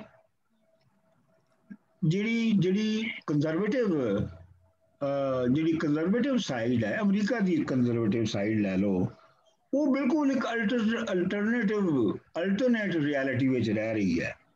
ਉਹ ਅੱਖੀਂ ਦੇਖ ਕੇ ਵੀ ਕਹਿੰਦੀ ਇੰਜ ਨਹੀਂ ਹੈਗਾ। ਮਤਲਬ ਇਹ ਹੈ ਕਿ ਉਹਨਾਂ ਨੇ ਕਰੋਨਾ ਵਾਇਰਸ ਨੂੰ ਮੰਨਿਆ ਨਹੀਂ, 6 ਲੱਖ ਬੰਦੇ ਮਰ ਗਏ, ਲੇਕਿਨ ਉਹਨਾਂ ਨਹੀਂ ਮੰਨ ਕੇ ਦਿੱਤਾ ਕਿ ਕਰੋਨਾ ਵਾਇਰਸ ਕੋਈ ਚੀਜ਼ ਹੈਗੀ ਹੈ। ਠੀਕ, ਉਹ ਵੀ ਆਪਣੀ ਜਗ੍ਹਾ ਤੇ ਚੱਲ ਰਹੀ ਹੈ, ਲੇਕਿਨ ਦੂਸਰੇ ਪਾਸੇ ਤੁਸੀਂ ਬਿਲਕੁਲ ਉਹਦੀ ਅਪੋਜ਼ਿਟ ਸਾਈਡ ਨੂੰ ਨਾ ਭੁੱਲਿਆ ਕਰੋ ਕਿ ਉਹਦੀ ਬਿਲਕੁਲ ਅਪੋਜ਼ਿਟ ਸਾਈਡ ਤੇ ਜਿਹੜੀ ਪ੍ਰੋਗਰੈਸਿਵ ਜਿਹਨੂੰ ਪਹਿਲੇ ਸੋਸ਼ਲਿਜ਼ਮ ਦਾ ਨਾਂ ਦਿੱਤਾ ਜਾਂਦਾ ਸੀ, ਉਹੀ ਨਾਮ ਦੇ ਲਓ ਕਿ ਉਹਦੀ ਜਿਹੜੀ ਰੀਚ ਹੈ ਉਹ ਵੀ ਪਹਿਲੇ ਨਾਲੋਂ ਕਈ 100 ਗੁਣਾ ਜ਼ਿਆਦਾ ਹੈਗੀ ਹੈ।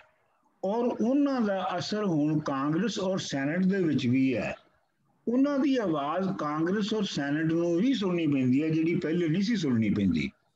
ਤੇ ਲਿਹਾਜ਼ਾ ਇਹ ਹੁਣ ਫਿਊਚਰ ਦੇ ਵਿੱਚ ਇਹਨਾਂ ਦੋਵਾਂ ਟ੍ਰੈਂਡਸ ਦੇ ਵਿੱਚੋਂ, ਯਾਨੀ ਇੱਕ ਜਿਹੜਾ ਕੰਜ਼ਰਵੇਟਿਵ ਟ੍ਰੈਂਡ ਜਿਹਦੇ ਵਿੱਚ ਕਿ ਕਰੋਨਾ ਨੂੰ ਵੀ, ਇਹਦੀ ਹਕੀਕਤ ਨੂੰ ਵੀ ਨਹੀਂ ਮੰਨਿਆ ਜਾਂਦਾ, ਤੇ ਦੂਜੀ ਪਾਸੇ ਜਿਹੜੇ ਬਰਨੀ ਸੈਂਡਰਸ ਔਰ ਉਹਦੇ ਜਿਹੜੇ ਸੋਸ਼ਲਿਸਟ ਹਾਮੀ ਨੇ, ਉਹਨਾਂ ਵਿੱਚੋਂ ਕਿਹੜਾ ਅੱਗੇ ਨਿਕਲ ਜਾਂਦਾ ਹੈ ਇਹਦਾ ਅਜੇ ਦੱਸਿਆ ਨਹੀਂ ਜਾ ਸਕਦਾ।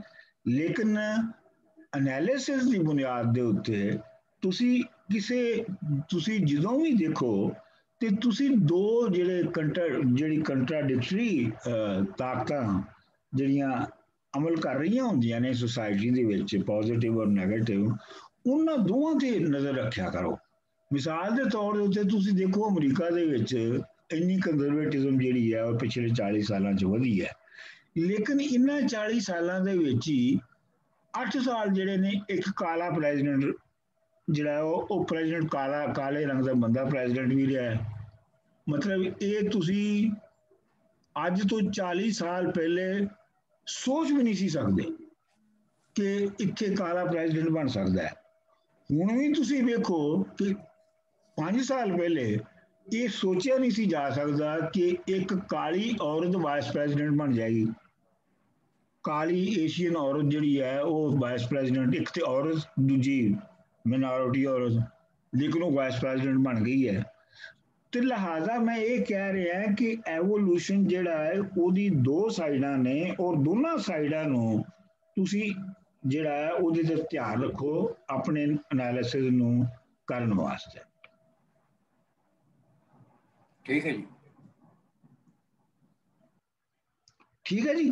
ਹਾਂਜੀ ਸਰ, ਤੁਸੀਂ ਫਿਰ ਉਹ ਗਵਰਨੈਂਸ ਦਾ ਜਿਹੜਾ ਸਵਾਲ ਹੈ ਉਹਨੂੰ ਮੁਲਤਵੀ ਕਰ ਰਹੇ ਹੋ? ਨਹੀਂ, ਤੁਸੀਂ ਜਿਵੇਂ ਸਵਾਲ ਪੁੱਛ ਰਹੇ ਹੋ ਨਾ, ਤੁਹਾਡੇ ਸਵਾਲ ਦਾ ਜਵਾਬ ਦਿੱਤਾ ਨਹੀਂ ਜਾ ਸਕਦਾ। ਅੱਛਾ। ਕਿਉਂਕਿ ਤੁਸੀਂ ਜਿਵੇਂ ਸਪੈਸੀਫਿਕਸ ਚਾਹੁੰਦੇ ਹੋ ਨਾ, ਤੁਸੀਂ ਕੰਕਰੀਟ ਡੇਟੇ ਨੂੰ ਦੇਖਦੇ ਹੋ, ਤੁਸੀਂ ਇੱਕ ਫਿਊਚਰ ਦੇ ਬਾਰੇ 'ਚ ਇੱਕ ਕੰਕਰੀਟ ਨਕਸ਼ਾ ਮੇਰੇ ਕੋਲੋਂ ਮੰਗ ਰਹੇ ਹੋ ਜਿਹੜਾ ਮੇਰੇ ਕੋਲ ਨਹੀਂ ਹੈਗਾ। ਅੱਛਾ, ਮੇਰੀ ਇੰਟੈਂਸ਼ਨ ਹੈ ਨਹੀਂ ਸੀ ਡਾਕਟਰ ਸਾਹਿਬ, ਮੇਰੀ ਇੰਟੈਂਸ਼ਨ ਸੀ ਕਿ ਮੈਂ ਇਸ ਤੇ ਗੱਲ ਕਰਾਂ ਕਿ ਜਿਹੜੀ ਸੁਸਾਇਟੀ ਚੇਂਜਸ ਆ ਰਹੀਆਂ ਨੇ ਉਹਦੇ 'ਚ ਜਿਹੜਾ ਗਵਰਨੈਂਸ ਦਾ ਮਾਡਲ ਹੈ, ਕਿਉਂਕਿ ਇੱਕ ਹੋਰ ਭਾਈਜਾਨ ਨੇ ਵੀ ਗੱਲ ਬੜੀ ਸਹੀ ਕੀਤੀ ਸੀ ਕਿ ਜਿਹੜੀ ਜਿੰਨੀ ਵੀ ਚੇਂਜਸ ਆ ਰਹੇ ਨਾ, ਇਹਦਾ ਜਿਹੜਾ ਟ੍ਰਾਂਜੀਸ਼ਨ ਪੀਰੀਅਡ ਹੈ ਨਾ ਉਹ ਬੜਾ ਅਨਪ੍ਰੈਡਿਕਟੇਬਲ ਹੈ, ਤੇ ਟ੍ਰਾਂਜੀਸ਼ਨ ਪੀਰੀਅਡ ਵਿੱਚ ਬਹੁਤ ਹਰ ਕਿਸਮ ਦੀ ਕੈਟਾਕਲਿਜ਼ਮਸ ਵੀ ਆ ਸਕਦੀਆਂ ਨੇ। That is what makes it difficult to predict ਕਿ ਅਗਲਾ ਜਿਹੜਾ ਕੋਈ ਸਟੇਬਲ ਸਿਸਟਮ ਬਣੇਗਾ ਵੀ ਤੇ ਉਹ ਕਿਸ ਕਿਸਮ ਦਾ ਬਣੇਗਾ। ਇਹੋ ਜੀ ਮੈਂ ਵੀ ਜਿਹੜਾ ਦੇਖੋ ਨਾ, ਇੱਕ ਤੇ ਇਹ ਹੈ ਕਿ ਇਸ ਵੇਲੇ ਵੀ ਜਿਹੜੀ ਗਵਰਨੈਂਸ ਦੇ ਮਾਡਲ ਨੇ, ਕਲਾਸ ਸੁਸਾਇਟੀ ਜਿਹੜੀ ਦੁਨੀਆ ਦੇ ਵਿੱਚ ਹੈਗੀ ਹੈ ਇਸ ਵੇਲੇ, ਜਿਸ ਤਰ੍ਹਾਂ ਦੀ ਵੀ ਹੈਗੀ ਹੈ, ਉਹਦੇ ਵਿੱਚ ਗਵਰਨੈਂਸ ਦੇ ਕਈ ਮਾਡਲ ਨੇ। ਚਲੋ ਅਸੀਂ ਜਿਹੜਾ ਡੈਮੋਕ੍ਰੈਟਿਕ ਮਾਡਲ ਜਿਹੜਾ ਨਾ ਯੂਨਾਈਟਿਡ ਸਟੇਟਸ ਦਾ ਔਰ ਵੈਸਟਰਨ ਯੂਰਪ ਦਾ, ਇਸ ਮਾਡਲ ਨੂੰ ਲੈ ਲੈਂਦੇ ਹਾਂ। ਇਸ ਗਵਰਨੈਂਸ ਦੇ ਮਾਡਲ ਦੇ ਵਿੱਚ ਜਿਹੜੀ ਯੂਨਾਈਟਿਡ ਸਟੇਟਸ ਦਾ ਹੈ, ਉਹਦੇ ਵਿੱਚ ਸਟੇਟ ਇੱਕ ਖਾਸ ਤਰੀਕੇ ਦੇ ਨਾਲ ਡਿਫਾਈਨ ਹੋਈ ਹੈ, ਔਰ ਜਿਹੜੀ ਉਹਦੀ ਮੇਨ ਜਿਹੜੇ ਵਾਇਲੈਂਸ ਦੇ ਜਿਹੜੇ ਇੰਸਟਰੂਮੈਂਟਸ ਨੇ, ਪੁਲਿਸ ਹੈ, ਫੌਜ ਹੈ ਵਗੈਰਾ ਵਗੈਰਾ, ਉਹ ਇੱਕ ਖਾਸ ਤਰੀਕੇ ਨਾਲ ਖਾਸ ਤਬਕੇ ਦੀ ਜਿਹੜੀ ਰੱਖਿਆ ਹੈ, ਸੇਫਗਾਰਡ ਹੈ, ਉਹਦੇ ਲਈ ਉਹ ਵਰਤੀ ਜਾਂਦੀ ਹੈ ਇੱਕ ਖਾਸ ਤਰ੍ਹਾਂ ਦੇ ਨਾਲ। ਇਹ ਪੂਰੀ ਇੱਕ ਥਿਊਰੀ ਹੈ ਜਿਸ ਤੇ ਅਸੀਂ ਬਹਿਸ ਕਰ ਸਕਦੇ ਹਾਂ। ਹੁਣ ਮੈਂ ਸਿਰਫ ਇਹ ਅਰਜ਼ ਕਰ ਰਿਹਾ ਸਾਂ, ਜਿਹੜੀ ਤੁਸੀਂ ਆਪ ਵੀ ਗੱਲ ਹੁਣੇ ਕੀਤੀ ਹੈ, ਕਿ ਜਿਹੜੀ ਨਵੀਂ ਮਟੀਰੀਅਲ ਬੇਸਿਸ ਦੇ ਉੱਤੇ ਜਿਹੜੀ ਕਾਂਸ਼ੀਅਸਨੈਸ ਡਿਵੈਲਪ ਹੋ ਰਹੀ ਹੈ, ਉਹਦੇ ਵਿੱਚ ਜਿਹੜੀ ਗਵਰਨੈਂਸ ਦਾ ਮਾਡਲ ਜਿਹੜਾ ਹੈ ਉਹ ਬਦਲੇਗਾ ਤੇ ਜ਼ਰੂਰ, ਲੇਕਿਨ ਉਹ ਬਦਲ ਕੇ ਕਿੰਝ ਦਾ ਹੋਏਗਾ, ਇਸ ਸਵਾਲ ਦਾ ਮੇਰੇ ਕੋਲ ਜੈਨੂਅਨਲੀ ਜਵਾਬ ਨਹੀਂ ਹੈਗਾ। ਮੈਂ ਤੁਹਾਨੂੰ ਸਿਰਫ ਝੂਠਾ ਕਰਨ ਲਈ ਨਹੀਂ ਗੱਲ ਕਰ ਰਿਹਾ, ਮੇਰੇ ਕੋਲ ਜੈਨੂਅਨਲੀ ਦਾ ਜਵਾਬ ਨਹੀਂ ਹੈਗਾ ਕਿ ਇਹ ਜਿਹੜੀ ਨਵੀਂ ਕਾਂਸ਼ੀਅਸਨੈਸ ਹੈ ਜਿਹੜੀ ਬੰਦਿਆਂ ਦੇ ਵਿੱਚ ਆਈ ਹੈ ਔਰ ਜਿਹੜੀ ਮਟੀਰੀਅਲ ਬੇਸ ਤਬਦੀਲ ਹੋਈ ਹੈ, ਇਹਦੇ ਨਤੀਜੇ ਦੇ ਤੌਰ ਤੇ ਸਟੇਟ ਕੀ ਰਹਿ ਜਾਏਗੀ ਔਰ ਸਟੇਟ ਦੀ ਰੀਡੈਫੀਨੇਸ਼ਨ ਕਿਵੇਂ ਹੋਏਗੀ, ਤੇ ਉਸ ਸਟੇਟ ਦੇ ਵਿੱਚ ਗਵਰਨੈਂਸ ਦਾ ਮਾਡਲ ਕੀ ਹੋਏਗਾ ਜਾਂ ਕਿਸ ਤਰ੍ਹਾਂ ਦੇ ਮਾਡਲ ਹੋਣਗੇ, ਇਹ ਜੈਨੂਅਨਲੀ ਇੰਨਾ ਵਰਕਆਊਟ ਮੈਂ ਨਹੀਂ ਕੀਤਾ ਹੈ, ਮੈਨੂੰ ਨਹੀਂ ਪਤਾ। ਔਰ ਇੱਥੇ ਮੈਂ ਕਰ ਸਕਦਾ ਜੀ ਨਾ ਕੋਈ ਕਰ ਸਕਦਾ ਜੀ ਇਸ ਸਟੇਜ ਦੇ ਉੱਤੇ, ਮੁਸ਼ਕਿਲ ਹੈ।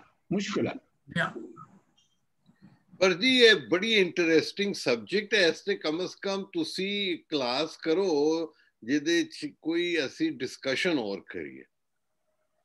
ਚਲੋ ਕਰਾਂਗੇ ਫਿਰ, ਠੀਕ ਹੈ, ਓਕੇ ਕਰਨੇ ਆ, ਓਕੇ ਚੰਗਾ ਜੀ।